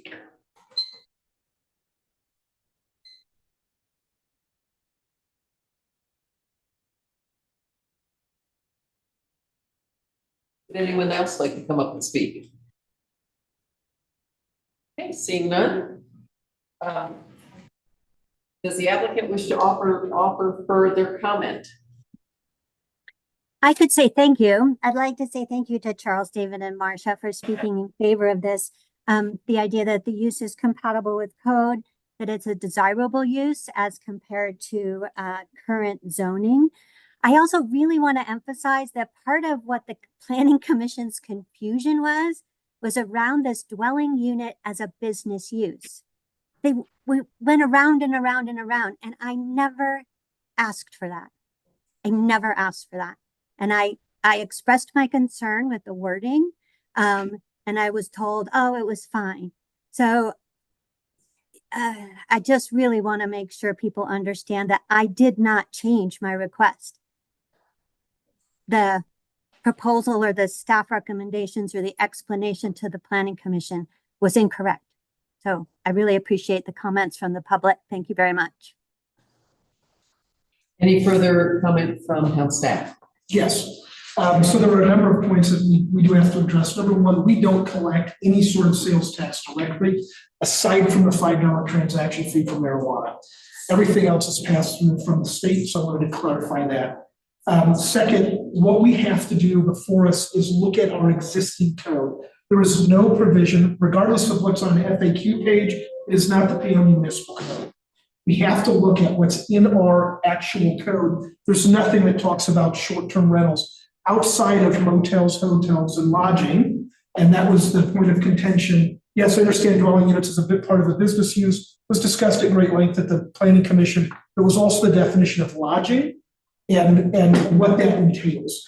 We know that we have a number of short-term rentals that are unregulated right now in a number of different zoning areas, but there's no enforcement mechanism for us to say, oh, you need to come into compliance. So that's something that you've got to consider tonight is what our exact code is as it regards to short-term rentals, or in this case, the definition of lodging.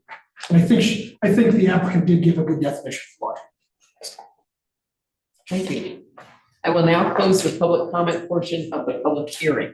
Before we turn to trustee questions and deliberation, I want to state that the documents included as part of the record for this public hearing include all application materials submitted by the applicant, all materials included in the packets, all written referral and public comments received regarding the application, the notice of hearings, and the town's ordinances. Does anyone have any objection to the inclusion of these items in the record?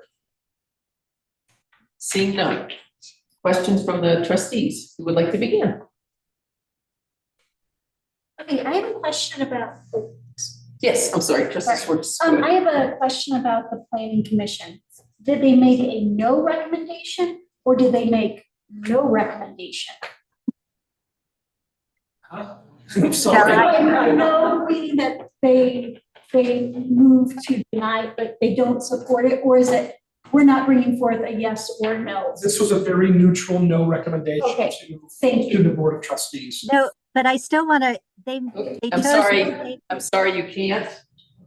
I think it's unclear and unfair. Hang on. And I'm sorry, at this point, hang on.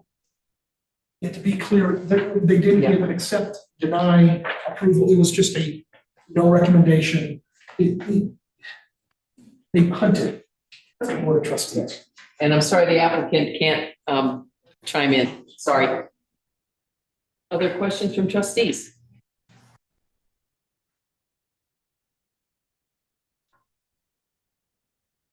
And I might chime in since I was there.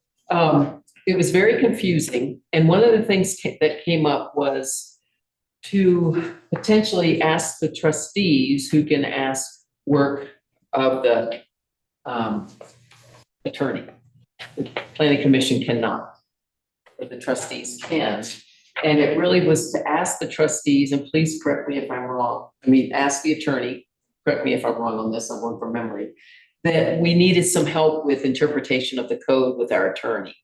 In particular, the use of the word lodging, because the other sticking point was our code says that you cannot rent for less than 30 days, which is the other complicating factor in our code. So I don't know exactly what the attorney can do for us, but that was a sticking point that if the trustees would like to ask for some guidance from the attorney, you all can. Planning Commission cannot.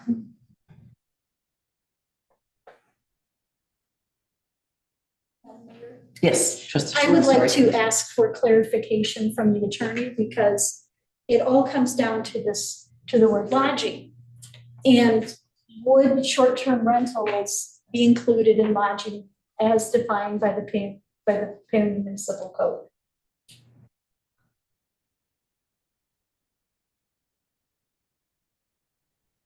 So I'll just say this, the Paonia Municipal Code is wholly inadequate to answer that question. I'd be making up an answer. Lodging is typically short-term rentals would be a subset of lodging, but they are also very commonly regulated separately because they require, they get put into a different category than like a commercial lodging establishment, because they can be used, because residential buildings can be used for that commercial purpose of a short-term rental. So the answer is you guys don't have an answer. That's why this is a special use. What I suggest you do is you consider this particular application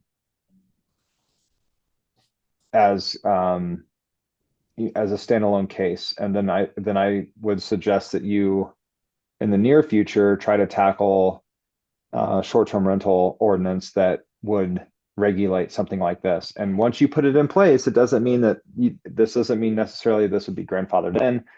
If there were to be a inspection and regulations surrounding the short-term rental, which typically include things that lodging establishments have, like you have to have a place for outdoor trash, and you have to have a certain amount of parking, and you have to have an inspection that shows that the location is suitable for habitation, etc. Then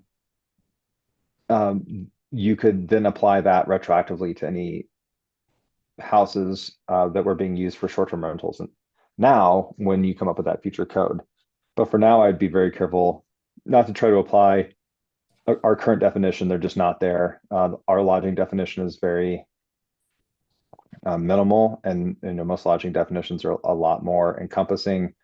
Most places that are doing something like this also have a short-term rental code that helps regulate it. If you were to allow the special use, I would do it with the contingency that let's call it what it is. It's a short-term rental. And what I would suggest is that if you were to allow it, you allow it with a contingency that it would have to comport with any future short-term rental regulations once they're passed. And I think that would meet the applicant's intent here.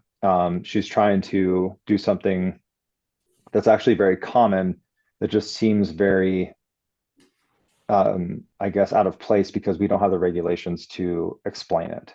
So really all she's asking for is a special use on her property as a short-term rental unit, and you have to decide whether or not you want to allow that use based on her application. And so, if it's otherwise habitable, has the requisite minimum requirements for what you might want in the future as a short-term rental, then you could consider it that way. But you really should just consider it under the special use parameters that are in front of you.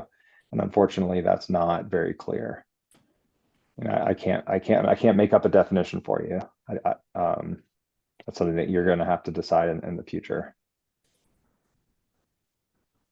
Don't you wish you repeat this? Sorry. Sorry, this was what we were doing at the planning commission. It was just like, whoa. Sorry. Other questions? Walter, any questions? Yeah, I was curious about do all short-term rentals, or is there the possibility of them in the future having to be zoned as C1? Or are there residential zoning that people will be allowed to have short-term rentals?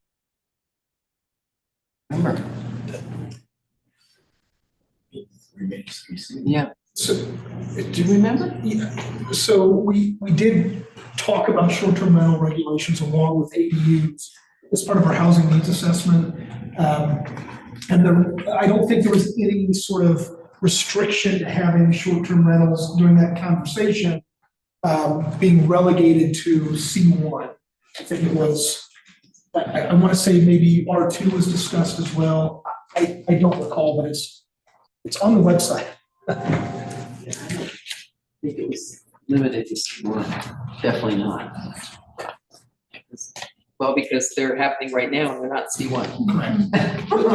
If I recall, the conversation and discussion really centered around how to regulate their licensing requirements, inspections, things like that. Yeah. Does that help, Walter? Did you hear that answer?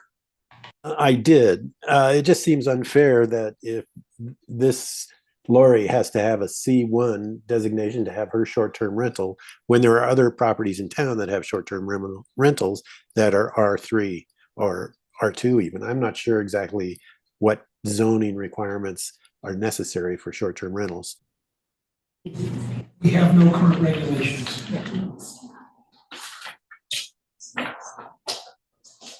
And as I understand it, that was the applicant's choice, was to try to conform to C1. So that was For lodging, out of the hotels, gate, hotels. just to keep it at the current and get a special use review approval. Trustee Schwartz, you look like you have I'll be some ready to thoughts. make a motion with that. Are we there yet? Hang on one second. Let me read my instructions. Any other questions or comments? Because I have to close the hearing. Get it over to you all for consideration. Maybe, let me do that. I think I can close it because you all can continue deliberating.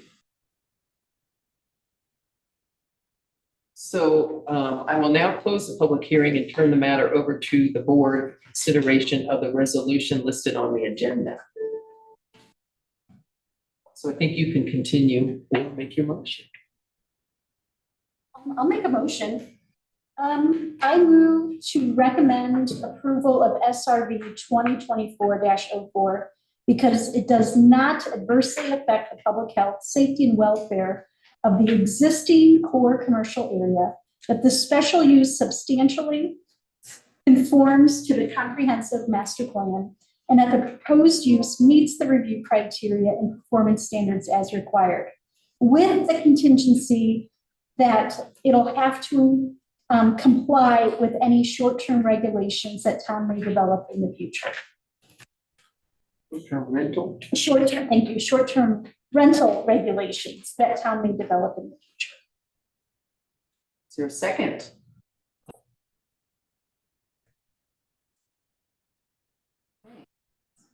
I will second the motion. Thanks, sorry. Discussion.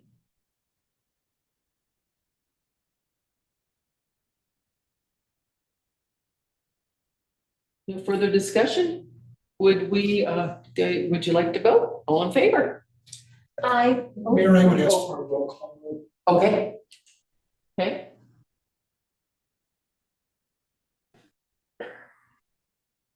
Mayor Smith. I can't vote. Mayor Pro Tem Valentine. Nay. Trustee Stilter. Nay. Trustee Check. Yay. Trustee Schwartz. Yes. Yay. All right, I'm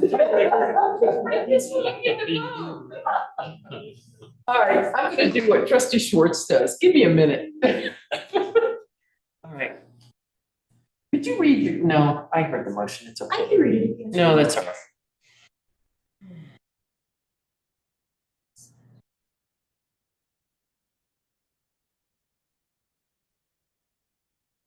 Nay. Oh. Okay, so that motion is died, but there still needs to be a decision made, so.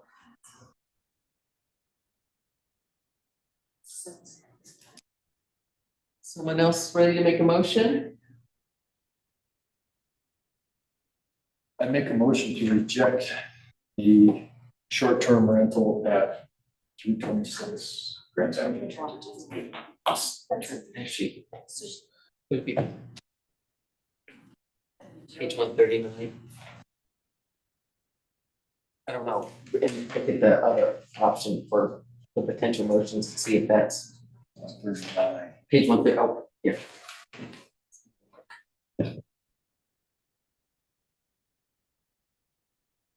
I move to recommend denial of SRV 2024-04 because the special use does not meet the criteria and performance standards required for considering a special use review. Is there a second? Second. Can we have another roll call vote? Mayor Smith. I can't vote yet. Mayor Pro Tem Valentine. Aye. Trustee Stiltner. Aye. Trustee Chick. Aye. Order? Yeah, order, please. Trustee Schwartz. Nay. Okay, that motion passes. Okay. Thanks, thank you, everyone. And I'd like to ask for a 5-minute recess if someone would make a motion. Make a motion for a 5-minute recess. And I want to let everybody know there's pizza over here and drinks. Please come help yourselves. In anticipation of a long night. And cookies. Yes, there was a second made by John. And we did the roll call. You got the roll call? This last one. Yes. Okay, you just didn't hear who seconded? No, who did second? Did anybody second the 5-minute recess? I did. Okay, all in favor? Aye. Okay. All right, we'll resume at 8:27. Doing this. Yes. And just get it. Needed in 3 years. That's enough. Yeah, actually, I'll pass it over. Rick, will you sign that as a trustee? You.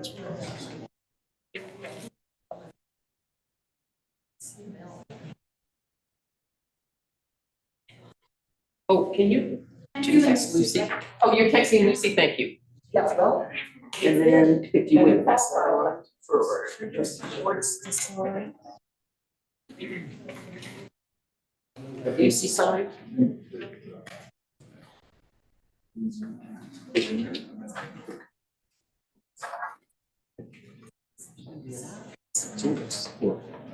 I just keep this because it's all day. Really good one.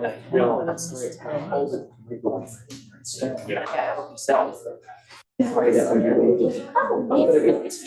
Oh.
All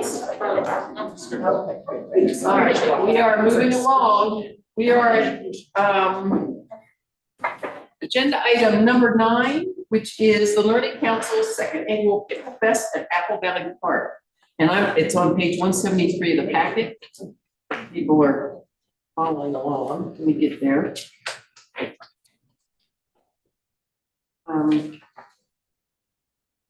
Sam, do you want to say anything? Are you there? She's having some issues. Okay. You know, based on everything in here. The applicant is here. Oh, okay. Hi, Rose, you want to just come up and give us a little intro on? So this is the second annual Pickle Fest to be held in Apple Valley Park. We may be considering combining it with another athletic event, or partnering with the North Fork Recreation District. They would be coordinating all the rec side of it. So really the town is just for the festival that's going to be in the park. I believe that Sam may not have included a liquor license in this packet, just as an oversight, but that there will be another meeting where that's considered. We were applying for liquor last year. We had a bar that all donations went to the Learning Council, and we served pickle shots, which were a big hit. So I just don't know any questions anybody has. I think we're good. I'll have you just sit down for a moment, just so I can ask the public if anyone would like to come up and comment on it, and then we may have you come back if there's other questions. Anybody from the public want to make a comment? All right, with that, do the trustees have questions or comments? Yes, trustee Southwick? Have all the requirements for the parks and liquor license been fulfilled? I don't think the liquor license has, because they're gonna come back with that, if I remember. Okay. Has not been noticed yet. I'm reading the staff report from Clerk Benner. The special event liquor license has not been noticed yet, so it will be in the consent agenda at the next meeting on September 10th. We can supply all the necessary information for the license when we submitted the application and the permit. So the information is in there, but the noticing has not happened. Is the distinction. Okay, thanks. Any other questions from anyone? Will you make a motion? I make a motion that we approve the special event with the caveat that the special event liquor license has not been noticed yet, and it will not be approved with this approval. I'll second. Okay, all in favor? Aye. Okay, Thank you that guys. motion passes. Next one is the Colorado Grand Lunch Stop. And, hi. Evelyn Roseberry from the Ute Trails Car Club and the local liaison to the Colorado Grand. For everybody who's been here before, you all know about it, and newer people, the Colorado Grand is an annual charity event, charity tour for 1960 and earlier sports and race cars. This is their 35th year, and every September during the fall color season, around 100 vintage cars are driven approximately 1,000 miles through the Rockies over 4 days, thus the name the Grand. The tour attracts entrants from around the world who pay large amounts of money to participate in this tour. By the end of this year's tour, they will have contributed over $10 million to Colorado charities. Paonia has been fortunate enough to host a lunch event at the Ellen Hansen Smith Center in the town park many times over the years. And Paonia has received many grants, well, when we have hosted this lunch. For example, the North Fork Ambulance Association has over the years received $68,650. Remember when the ambulance burned in the fire, back in the fire a few years back? Friends of Paradise Theater have received $41,500 when they were converting their projector to a digital projector. The Grand is very much pro arts and Main Street creations. The town of Paonia received $32,000 for playground equipment at the park. And again, this year, we will award a $10,000 scholarship to a high school, graduating high school senior or homeschooler. Nonprofits will again have the opportunity to submit grant proposals to bring more funds into our community for worthwhile projects. So I'm asking for the town's permission to park cars of the Colorado Grand and their accompanying State Highway Patrol escorts on the town park blacktop on Tuesday, September the 10th, between 10:30 a.m. and 2 p.m. And I invite you to come and meet the drivers and welcome them to our community. Thank you. Thank you very much. Questions? We love them too. I've worked with them for about 20 years already. That's great. I'll have you step aside just to ask if there's anyone from the audience who would like to comment. And if not, come on back. And any comments from trustees? Any questions? I have a comment. I work for the North Fork Ambulance Association, and as such, I will need to recuse myself from voting because we've got quite generous contribution.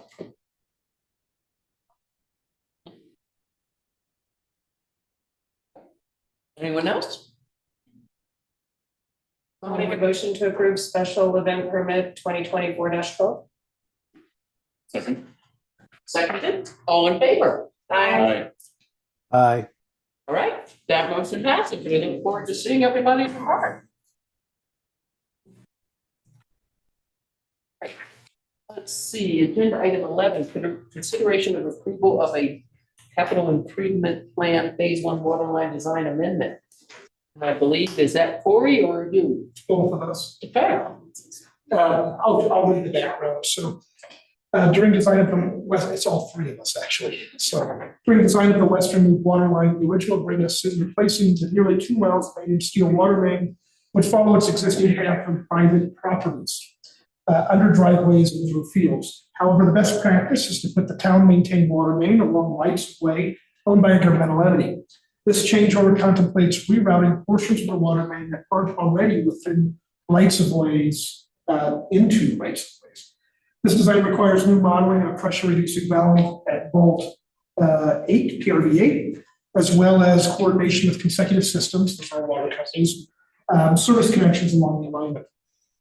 The design, while increasing the overall pipe length, gets compliance for the town by running the water main through established rights of way and out of private properties for which the town may not have a written record or easement. The proposed alignment also is expected to facilitate future maintenance and support future water system planning objectives. Our budget for this would be in 60-50-20. Our current budget is $525,000. Our actual as of July 31st was $204,985.27. This allows for an increase of $75,000 to the end of the fiscal year. Should design not be completed by 12/31/24, fiscal year 25 budget will include these items. Questions? Actually, let me ask anyone from the audience would like to comment on this? Okay, seeing none. Trustees. Yes, trustees. Okay, so I have just a question.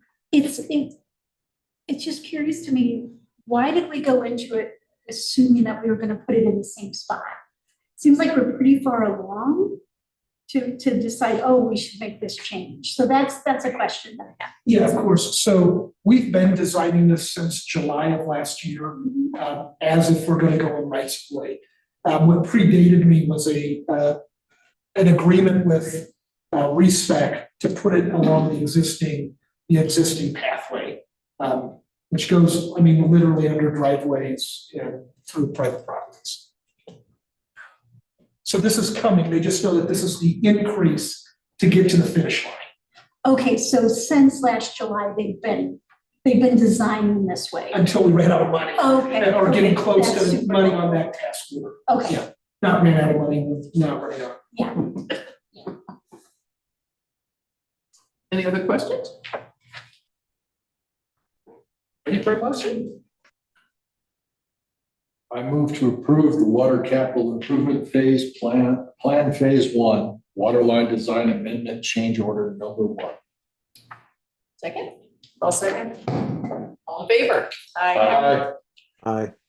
Thank you, that motion passes, and we are agenda item number 12, consideration of change order number 3 for the 5th and Grand realignment, safe pathways for Paonia project. And that's on page 207, if anyone's following along.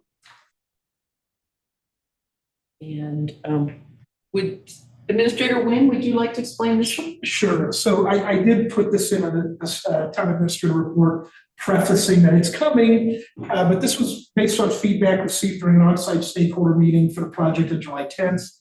During that meeting, the design team listened to feedback and are incorporating it into the design. Additional design work is related to on-street parking on the east side of Grand Avenue and what is currently the slight right entrance to Fifth Street. A change order is needed for this additional work and for utility work for the replacement of aging water lines for the project area. During the last round of subsurface utility engineering, that's SUE, exploration, the water mains were aging and the service lines are copper and ought to be replaced. Additional work will incur a change order for design, and change order number 3 is planned to be included in the August this agenda packet. I copied and pasted right from my report, I apologize. Agenda for board consideration, the anticipated total cost of change order number 3 will be $14,000. The original scope of work for design of the project was $64,634. Change order number 1 was $83,900. Change order number 2 was, and that was to comply with CDOT regulations. That's why that change order came in. Change order number 2 was $35,200. And change order number 3, if approved, will be, and that was $35,200, was to model stormwater because we ran into conflicts with ditch companies, existing stormwater, and our existing pattern head was draining into a ditch and they didn't want that. And change order number 3, if approved, will be $14,000 for a total design engineering cost of $197,734. This would be to bring a total not to exceed price of that $197,734. Our budget to actuals, we budgeted in streets for professional services $102,000. Our actual so far as of July 31st is $55,146.46.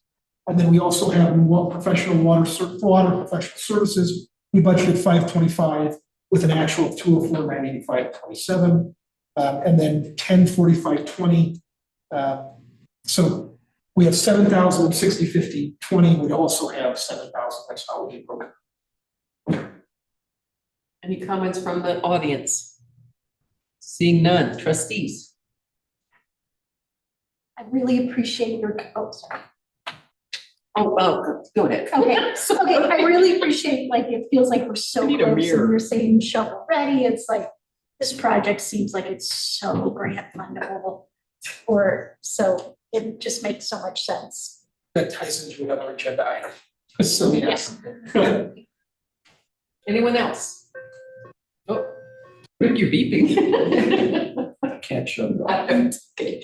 Would someone like to make a motion? I'll move to approve change order number 3 for the 5th and Grand realignment project design for $14,000 for a total not to exceed contract price of $197,734. Second that. All in favor? Aye. Aye. Okay.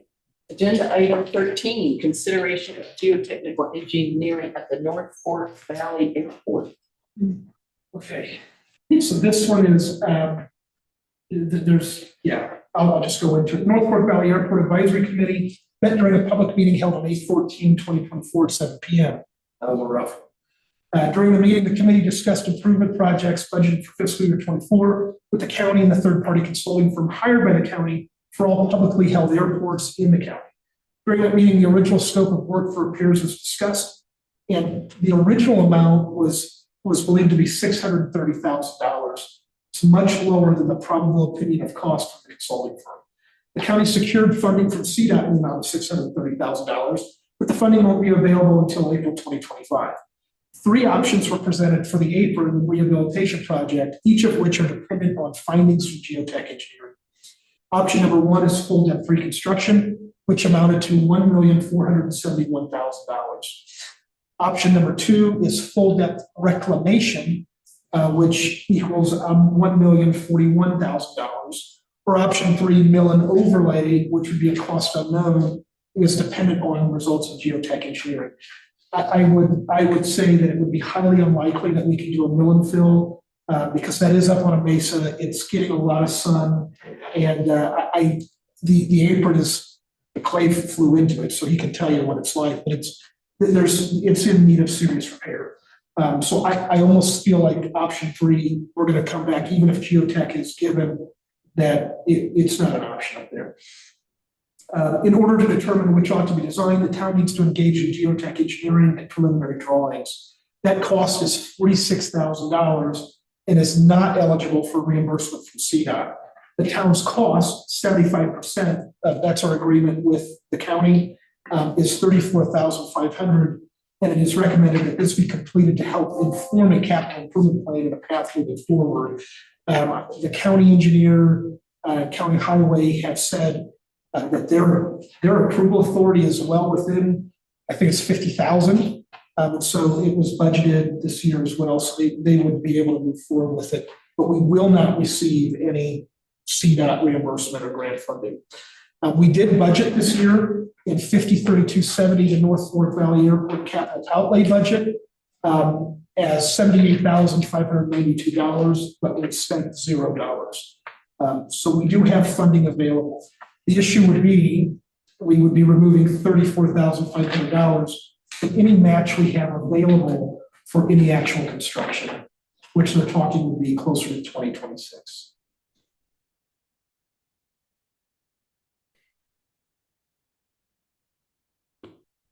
Any comments from the audience?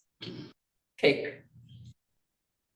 Can I add something else? We did discuss at our airport advisory committee the economic benefit of having a municipal airport and some changes that could be on the horizon for municipal airports to be a shorter commute to larger airports. Talking with what they called, it's an Osprey, what the heck are they called? Vertical takeoff and landing, VTOLs. So VTOL type aircraft leaving from our airport to larger regional airports. It's vertical takeoff and landing. And possibly electric, yeah.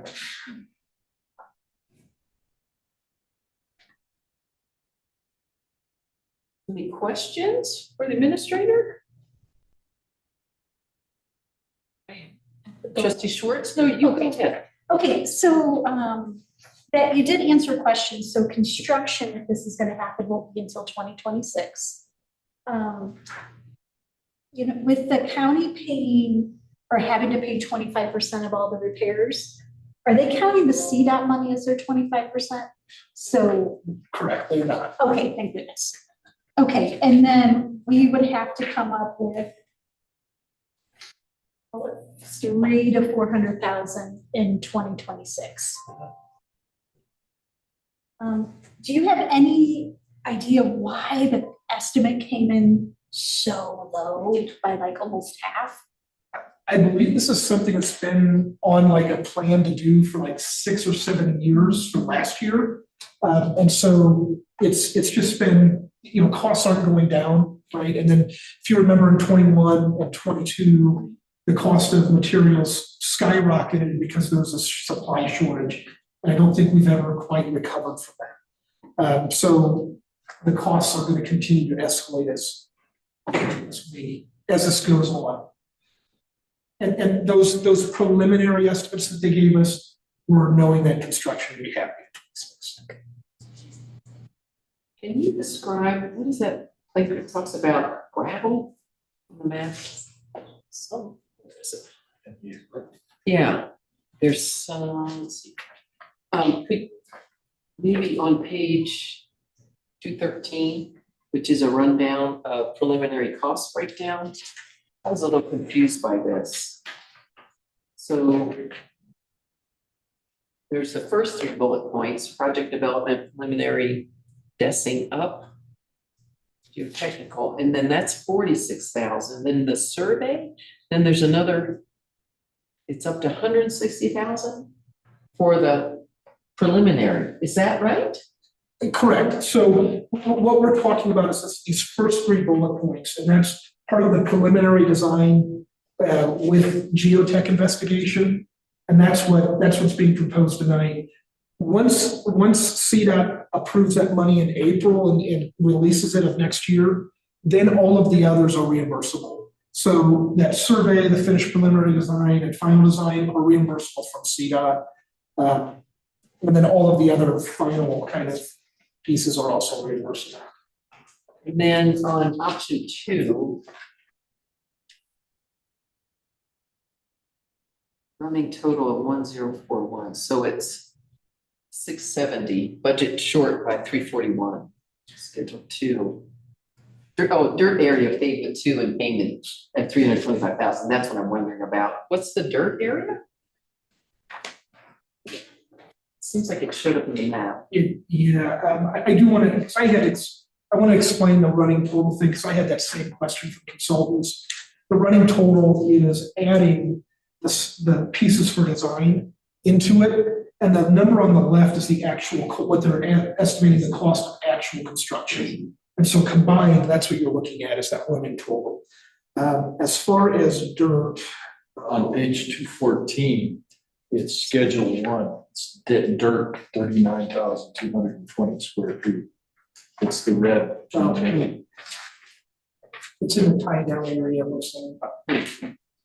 right outside. Actually, it's just dirt. The tie downs where the T's are there. They want to pave that. Oh, all right. It says schedule 1, replace asphalt, Right. 87,000 square feet. So that's the 325,000. So it's going from dirt to asphalt? Yeah. And I understand why, because propeller planes have foreign object damage and it picks up rocks and stuff, and you can destroy an aircraft. I can understand why, but the cost is pretty prohibitive. Is that required that we do the schedule 1? With the dirt? It's not included in the running totals. It's on the bottom. On page 213, that would be on option number 2, the dirt area paved with 2-inch. Yeah, and it's I in think one. it's 2-inch. Painted. And it's in option 1 too as well. It sounds like that has to be done too. So it's recommended, I'm sure. yeah. So you had some dates in here too for a meeting and then maybe a tour to bring this to the trustees again. Trustee Stelter, sure. Can I ask what the service life of this improvement is? I haven't an idea. I don't think that was discussed. Because I'm thinking that fees need to cover part of this. Our fees have been very low for a long time. We don't actually collect any rental fees. It goes to the county. What we collect that funds this is, there's a cell tower out there. It's not the one that's on P Hill. There's a separate cell phone tower that is at the airport. That's where the lights comes from. Yeah. I don't believe there's anything on it. I believe I thought they improved it. I don't have any real proof of that, other than the fact that Hotchkiss now works here in Hotchkiss. I have a question about, so we have budgeted about 78,000.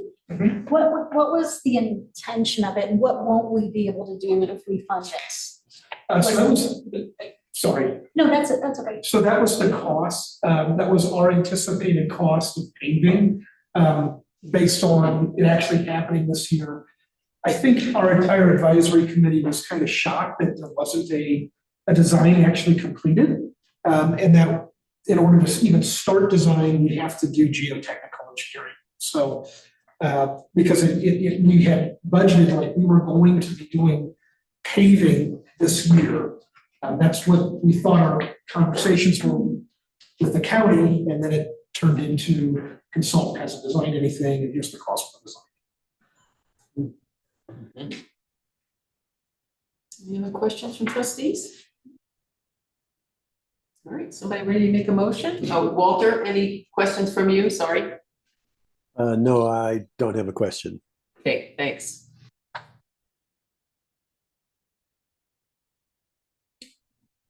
I move to approve directing the town administrator to engage with the county's consultant to begin geotechnical engineering for the airport apron rehabilitation project for an amount not to exceed $34,500, dependent upon the county approving $11,500.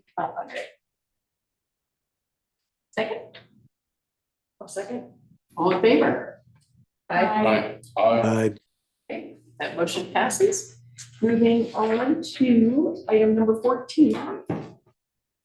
It's on page 260. Consideration.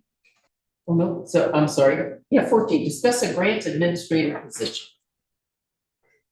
Administrator Wynn, I will let you Sure. describe. So we, as you all know, we have many grants from nonprofits, state and federal sources. I'm responsible for reporting progress and seeking reimbursement from all of them.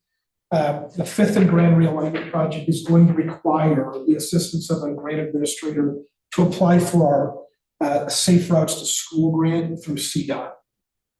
Mary Backren, the former mayor of Paonia, is well versed in the needs of the Fifth and Grand Realignment Project and be well versed or well served to fill this role. If the board considers, Mary may consider just for this project and seek an RFQ for a grant consultant in fiscal year 2025. The grant application for CERTS or SRTS, Safe Routes to School, opened in early August and closes in November, so time is of the essence. That's why we're asking tonight. The town is faced with a potential cost to complete the project of nearly $1.9 million, with CDOT already contributing $1,030,000 towards the project through the Vitalizing Main Streets grants. That grant was applied for by Mary and received, we received it. If the town can get additional funding, it will go towards reducing the cost of the grant. As far as the budget, it's unknown. It depends on what your discussion is for either paid or unpaid. And then we are urging the approval for grant administrator position, either paid or unpaid. And since Mary has a phenomenal track record of bringing grant money to town, it would stand to reason that she be selected for this role, even for a temporary basis.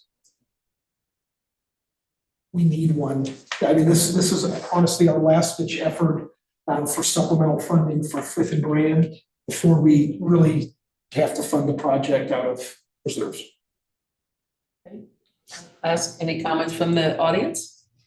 Okay, seeing none. Trustee comments? I guess sorry, jump again. My main question would be, it's paid or unpaid, is Mary Backren volunteering her services? Very bad volunteer. Well, it would be absolutely lovely to get some revenue from this project. I would do it gratis because I love the town and I want the town to improve. And this is definitely a project that needs to be completed and to get money. The other thing I would like to bring up is that Mr. Heininger has approached me about the issue of Samuel Wade Bridge. And so I have already been looking into getting a grant to redo Samuel Wade Bridge. So I've been working on this. I met with the school district today and they're going to help with a big chunk of this grant. So we're already in process on it and it will be written, whether you pay me or not. But it would be nice to get the board's approval to say, yes, you have the ability to write this grant and also the one for the bridge. And I had, and even Mary and I had talked about it, because I feel like she needs an official title so people know she is representing the town of Paonia, whether that's paid or unpaid. There needs to be an official recognition, because I think otherwise you may get pushback from people who say, who are you? If you not have some recognized title provided by the trustees. So that's just my 2 cents on that. I'm thrilled we're heading in the direction of getting not only someone to administer grants, but someone to write grants. I think I hope that we consider this as a full-time position, or at least very, very full part-time position for next year because it is invaluable. I've run federal grants, I've run state grants, and they are incredibly time consuming.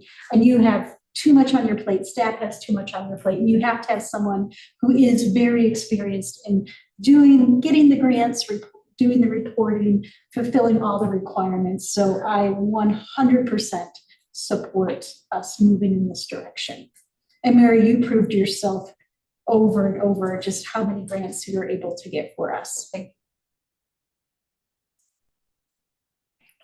Unless somebody else, so I think we have at a point here, so it sounds like it would be good now that we're gonna be in budget season to talk about a position that could be funded. But for the near term,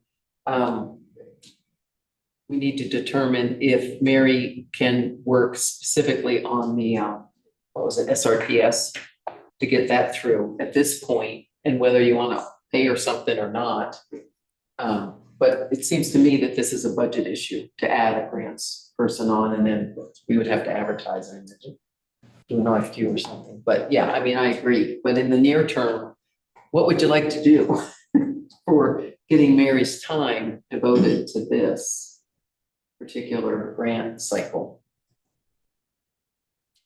Yes, trustee Hunter. So if we were to offer compensation to Mary for this in particular, what line item would that come from and what is the existing budget for that?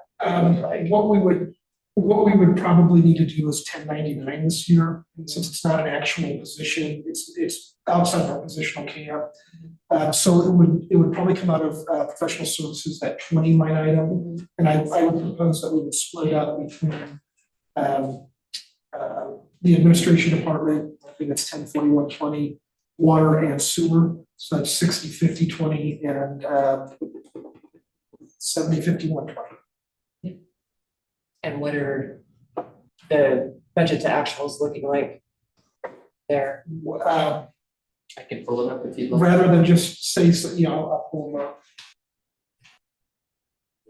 Administrator report, you got it? Yeah. Okay.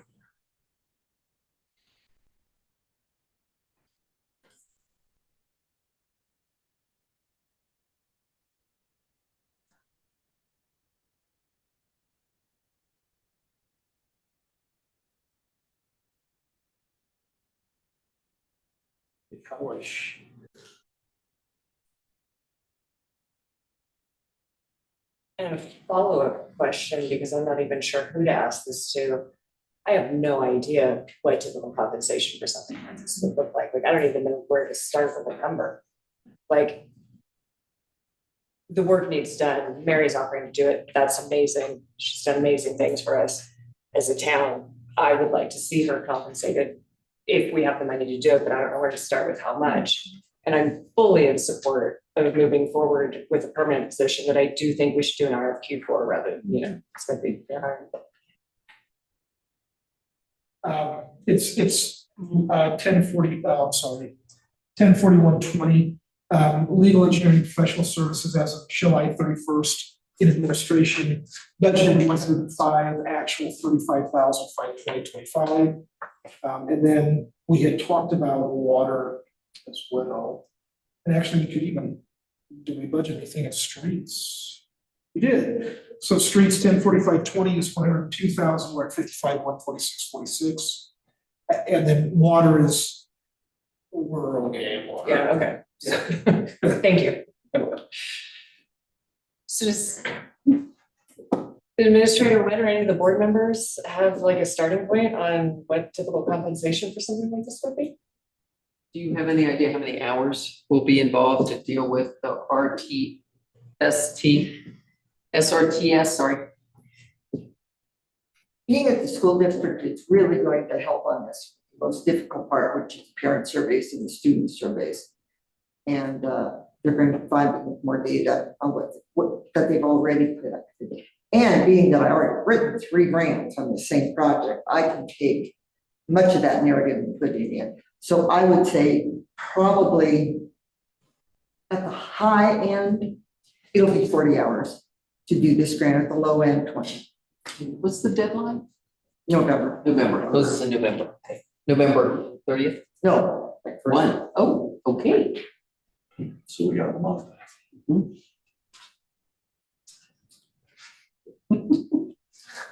And are there other grants you had mentioned, as well? So can we get like an estimate of?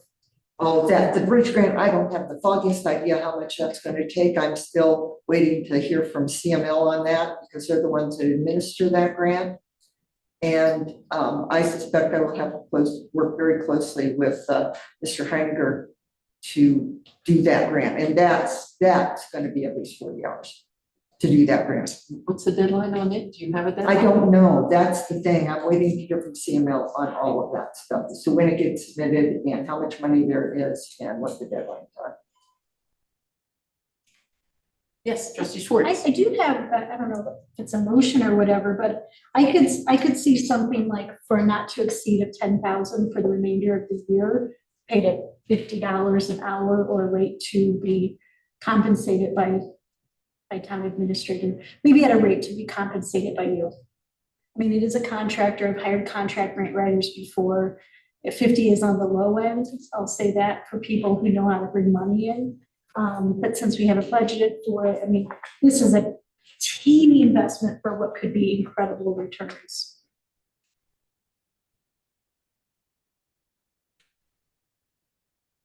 I mean, I was coming up with $2,000, but.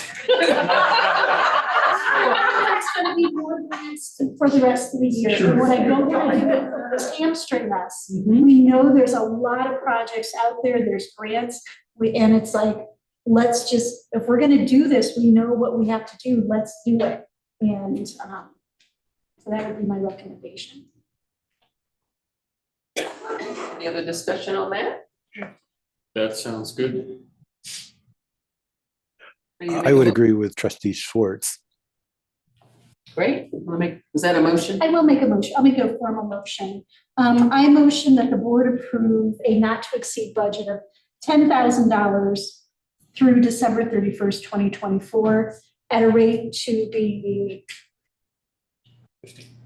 I was gonna say that town, I don't know if I should do right now. Okay, at $50 per hour as a 1099 contractor. For the purposes of grant writing and grant administration. Second? I'll second. Okay, all in favor? Aye. Aye. Great, thank you. Agenda item number 15, consideration of approval of the intergovernmental agreement with Delta County for the November election. And let's see. It is all there. I have it here ready to be signed by me if you all approve it. And it will be sent to Delta County right tonight. I do have a question. If we decide before September 6th that we aren't going to move forward, we don't pay these costs. I think so. Madam Mayor, I can answer that if you'd like. Good. Hi, Sam. Hi, everybody. Sorry I'm not there.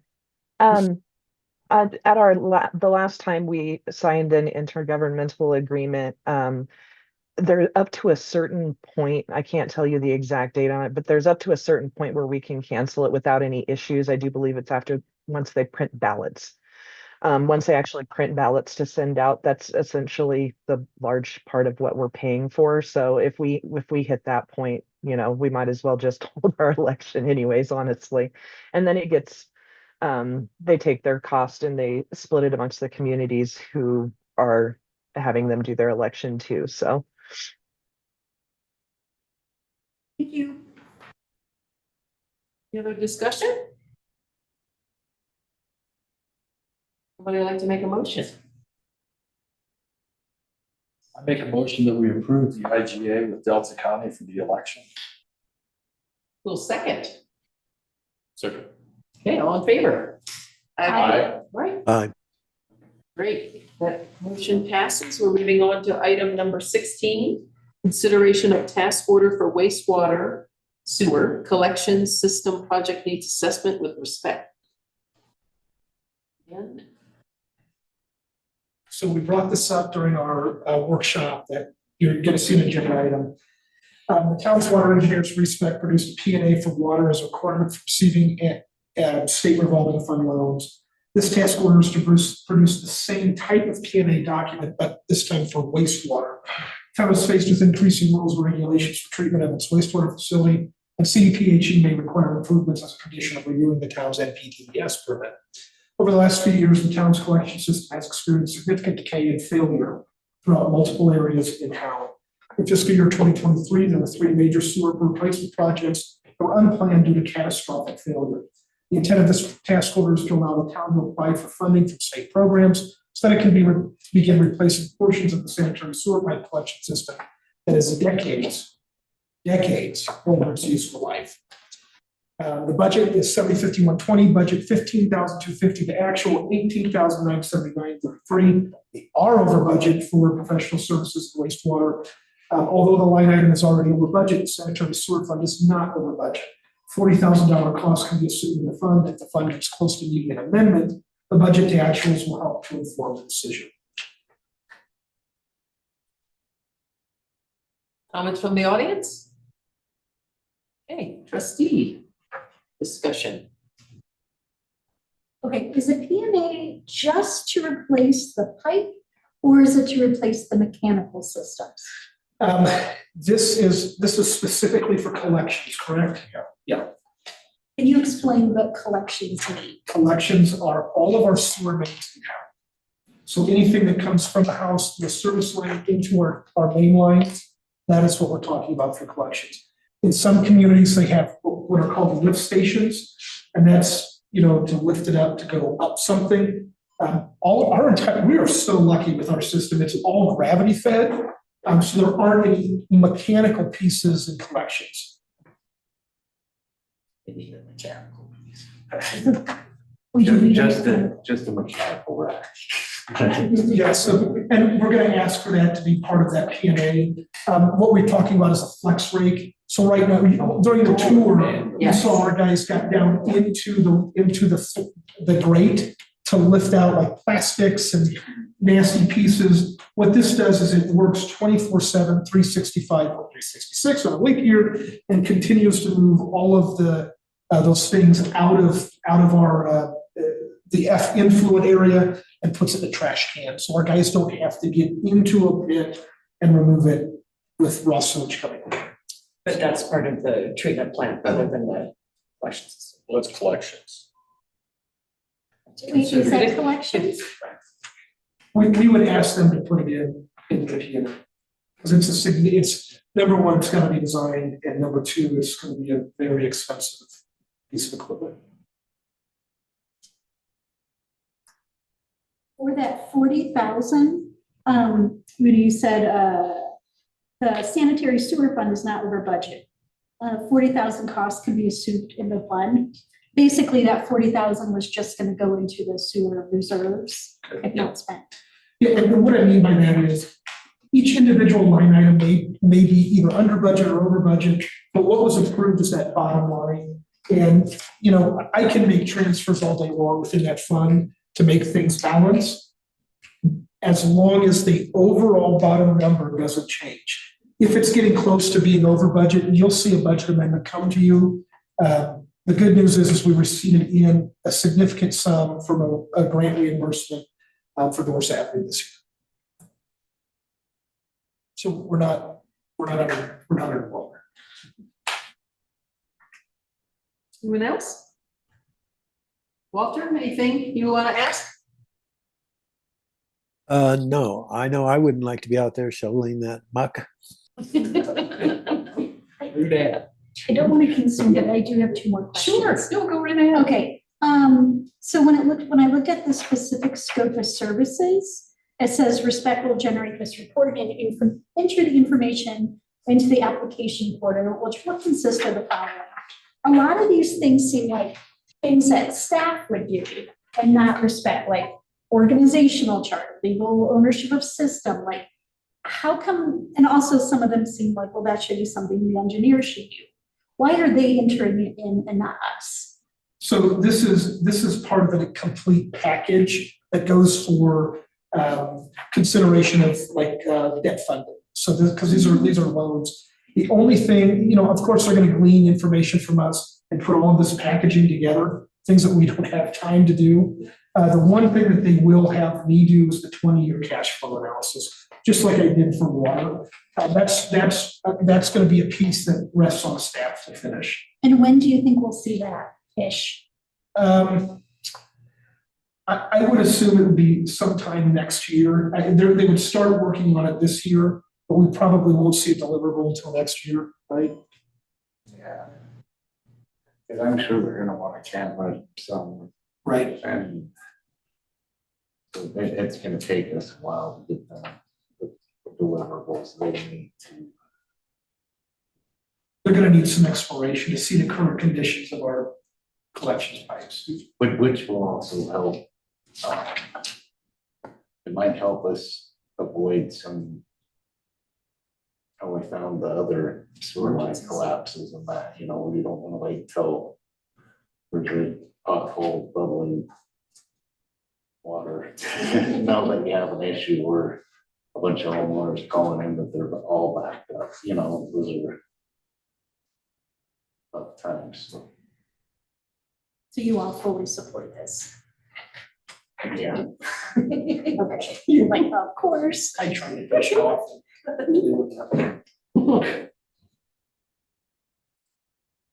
Any other questions?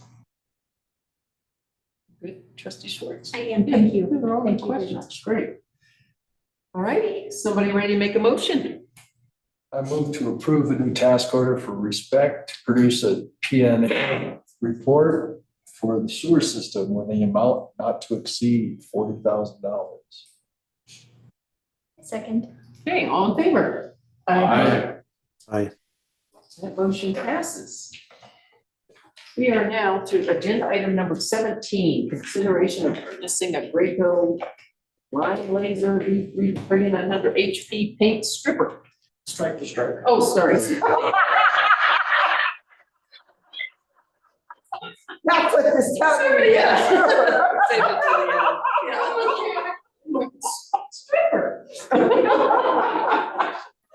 All right, who's on? This is Nikki's work and I would. This is my first time, so go easy.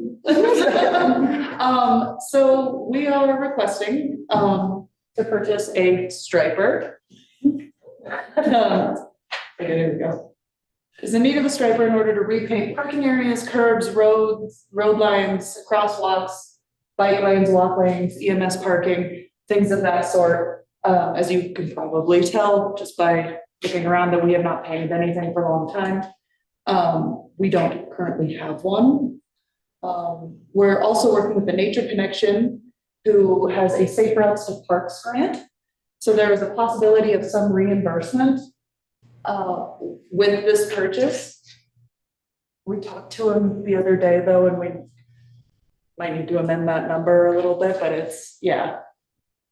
Up or down? Down, yeah, yeah.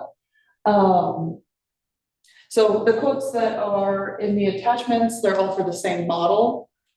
There is only like one distributor of paint, which is Sherwin-Williams, so that's kind of pigeonholed on that one, but there's one in Delta that will be able to give us all the paint.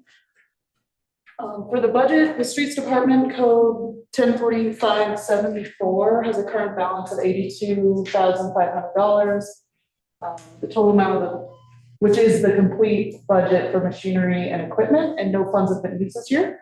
So the striper quotes that are in the attachments are between $12,779 and $13,426. We are recommending that we get an automatic striper as well. There's manual ones that you just push. We asked for the automatic ones that kind of help self-propel. I don't know if you pushed 50 gallons of paint for a mile, it gets pretty tiring. So we're asking for the automatic one. It also has a hand nozzle so that we can paint curbs and things of that sort. I think that's it. Any comments from the public? Seeing none. Trustees? Meeting this. Oh, Matt, Yeah, I'll add that for the police department, this will be beneficial, particularly so we can get some of our WLOs and our handicap spots marked. It's difficult to enforce those when it's obvious to most people, but it's difficult to see the marks. is there a lot of training involved in using this? Yeah, we would definitely have a learning curve. But then, For sure. but they're all of the places we reached out to will have a rep come and do training on it. Some of them offer like 10 gallons of paint if we buy it there, you know, it's not huge amounts, but. Get us started Yeah. at least with. I've also trained crews on these paint stripers. We use water first, so you just use water, it shows what the line would look like. And then you go into paint, and because it's a little bit different, it's a little bit thicker, you've got to keep that movement. The automatic is great because it keeps that movement moving forward, so the paint doesn't pool. But that's the rep will go over all of that, and if we needed additional training, we could start striping the wastewater plant or something. Yeah, we've got places we can test. Yeah. And the laser guide, is that the one that runs on the string? You run the string? No, I don't run the string, but there is. It's just a name, they call it a line laser. Yeah. It's the brand. So there is some like parking layout stuff, so you can program it if you want. So many feet. X amount of feet, yeah, and then when you go, just do a quick dot, so you know your start and stop points both ways, and then you just kind of paint between them after. So there is some added features that make them nicer that could be useful for the parking lot and down Brandon. Crosswalks, stop Yeah. arms, there's a lot of uses. Any other comments? Oh, sorry. Have we budgeted for stencils for like the parking lot, the handicap spots, that kind of thing? So we've been looking into them, we found quite a few for around the $120 range. Okay, so it's well under your limit. Okay, great.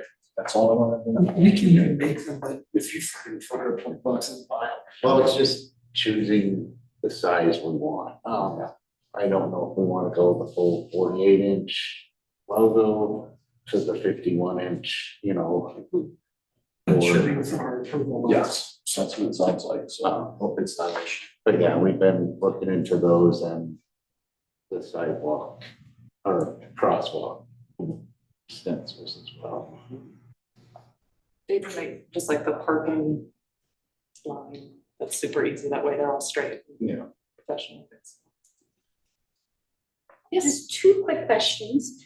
How did we paint the lines before? Did we have one of these stripers and We it broke? did not, the last time, there is one at the town shop that looks like it's from the 70s. yeah, somewhere in the 70s. But the last times talking to Dennis, the last time they did the lines down Grand and a lot of the crosswalks were the burn-in style that they kind of lay them out and melt them in place. It's called thermoplast. But with these, you know, it lets us do side street lines and center lines and stuff that you wouldn't want to pay somebody to come burn stuff down, you know, that stuff does last a long time, I'm sure. Well, I don't know when it was last done, but some of them still look pretty good. Yeah. Okay, and then thank you for answering that. My second thing is, what I heard you saying in our like 5 to 6 o'clock session is how frustrating the policy can be, is that like, oh, the quotes get raised and like, you don't want to have to come back. I want to make sure that like with that 13.5, like, do we need to add an additional amount for shipping, for It probably wouldn't hurt for maybe shipping and some paint, you know, even if we take the 2 10-gallon buckets, they need blues, yellows, whites, you know, yeah, some red. But pay, that can fall within your normal budget. Right. I'm just thinking like, what about shipping? Because I was looking at like, well, if we get it from Delta, you probably don't have to ship it, but what if it's elsewhere that is cheaper? So Delta So- Junction, we could drive to pick them up. I mean, I think most of the quotes are fairly local. Okay. I mean, not somewhere that we could Yeah. go get it in a day. So. Okay. That's all I have. Thank you. Anybody else? All right, motion time?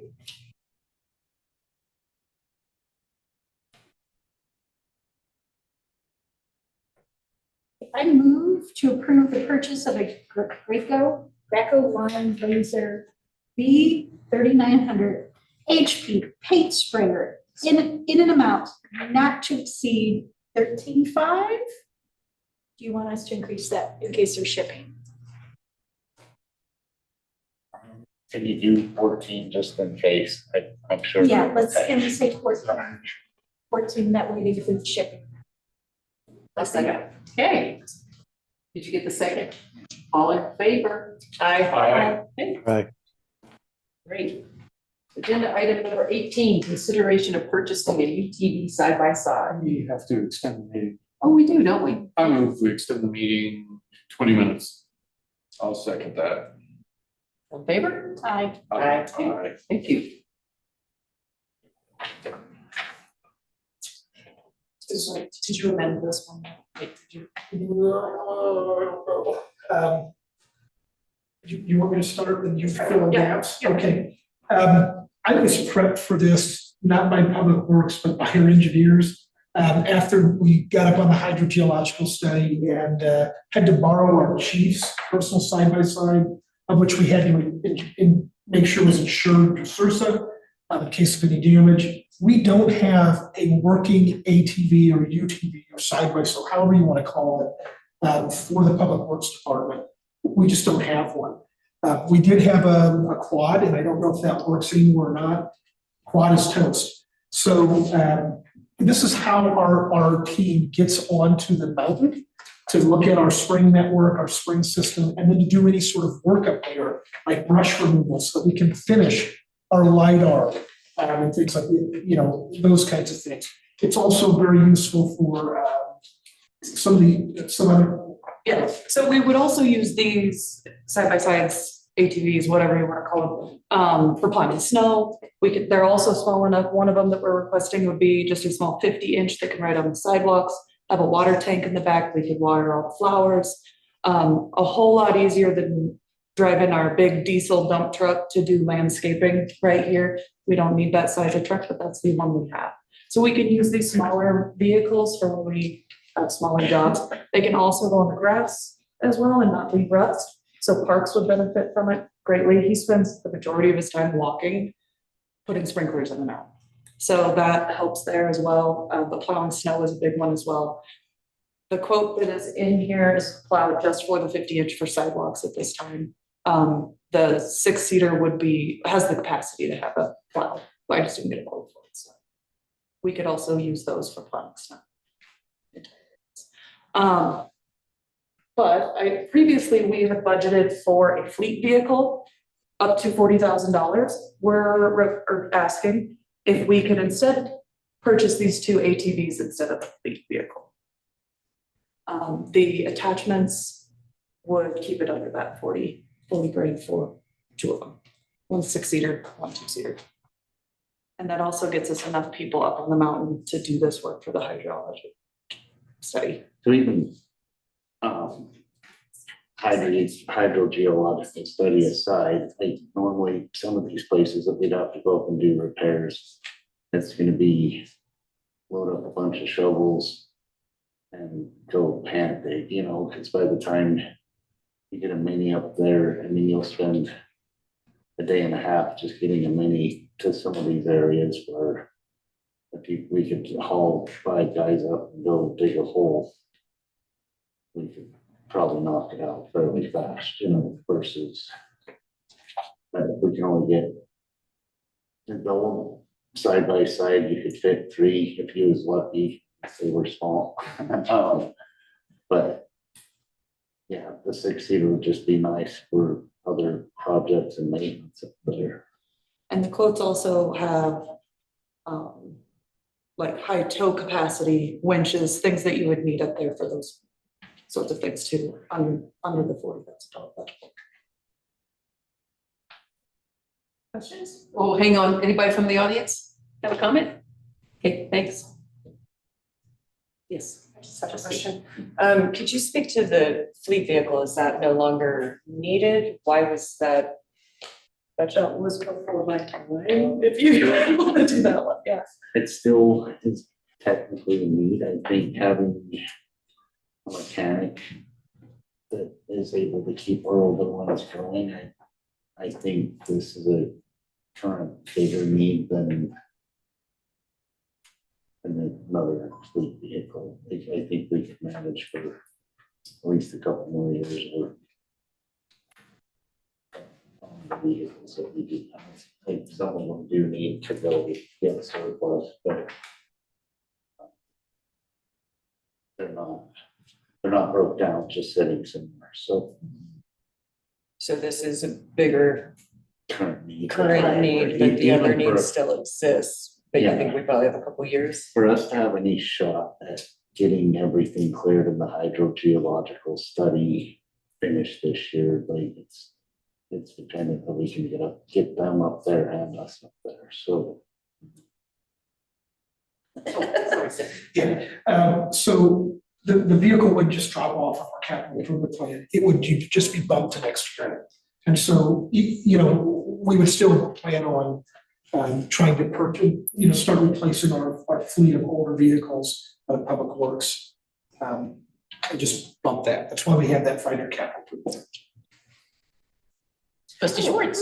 Okay, I fully support this and I'm like, how could we not have one? I mean, based on where we live. But I have just a policy question that I'm gonna direct to you, Mr. Wood. In here I see 2 purchase orders for 2 different ones. Is our policy 3? Can you remind me that? Or, Our anticipated purchasing policy will be 3. okay. You have one refusal bid. So there's 2 dealerships, but they have multiple in them. So I think we had 4 6-seaters in there and 2, maybe 3 2-seaters. Okay. There's so just two dealerships. Dave's and All Terrain? Okay, no Yeah. others. No. Okay. And that was another recommendation of ours to keep it on the western slope. We could go pick it up at the drop of a hat, but also keeping it local. Also service. Yeah, Do these come with warranties? I believe so, yeah. Okay, so in the future, we would have 3, but now our policy is like we have 2 competing ones, so it fits within the policy. There are always exceptions to the rule, and I think we talked about that in the that's purchasing true. policy. So Thank you. there were some exceptions as well, but I can't wait to get it in place because I think it'll clear up all of this purchasing kind of mayhem, so. Thank you. That's all. Any other comments? I just have to ask, so we're getting a big list of surplus things to sell, aren't we? And then my other question is, do you have a place to store these 2 undercover? Yes, so whichever one we keep at wastewater, the water treatment plant, the back, I don't remember if you remember the tour, has kind of a garage area that we could fit both of them in if we needed them both up there, or if they're down here, we can either park them in the annex or inside the shop. We would try to keep them inside and well maintained for. Does that white electric vehicle still work? No. Looks like the Folkmobile. Yeah, no, it's yeah. It's like a first edition gem car. So another nice surplus item. Yes. For a jungle gym. I think we tried to auction that one. I'd like to make a motion to approve the purchase of 2 side-by-side UTV vehicles in lieu of the previously approved 1 fleet vehicle. not to exceed $40,000. All right, all in favor? Aye. Aye. Last but not least, item number 19, an extension from DOLA for the grant for the comprehensive plan update.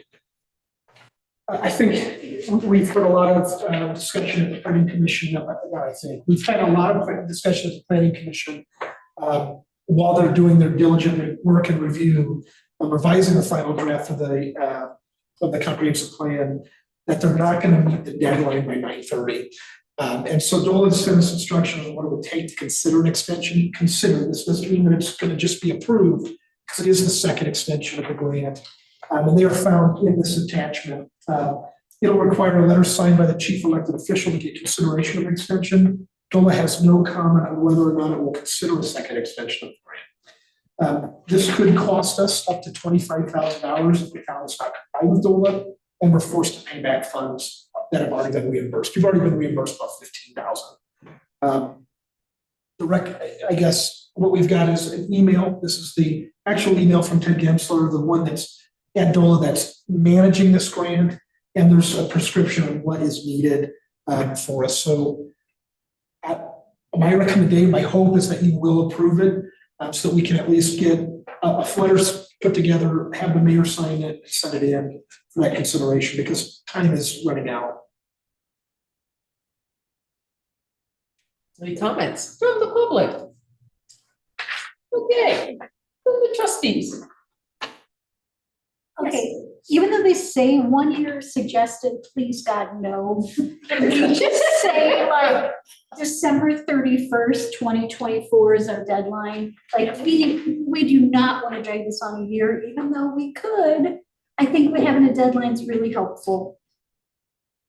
Rather than December, can I make a suggestion that it be the end of February? Oh, because of budgeting? Yeah. Okay. Fine, I'll leave that compromise. Just don't say, please don't say September next year. Yeah. Right, Commissioner Hunter? Sorry. That's what we have to do, but I would hope that we could finish it in less than a year. We're so close. Anybody else? All right, who wants to make the last motion of the evening? Move to take the request extension from DOLA to extend grant A0232 comprehensive master plan update for 12/31/24. 2028. And wait, comprehensive plan update for 2/28/25. Thank you. I'll second. All in favor? Aye. Woo! Aye. All right. Oh, I have a 30-page mayor's report I'd like to. This meeting is adjourned. Thanks, everybody. I did too. So wait.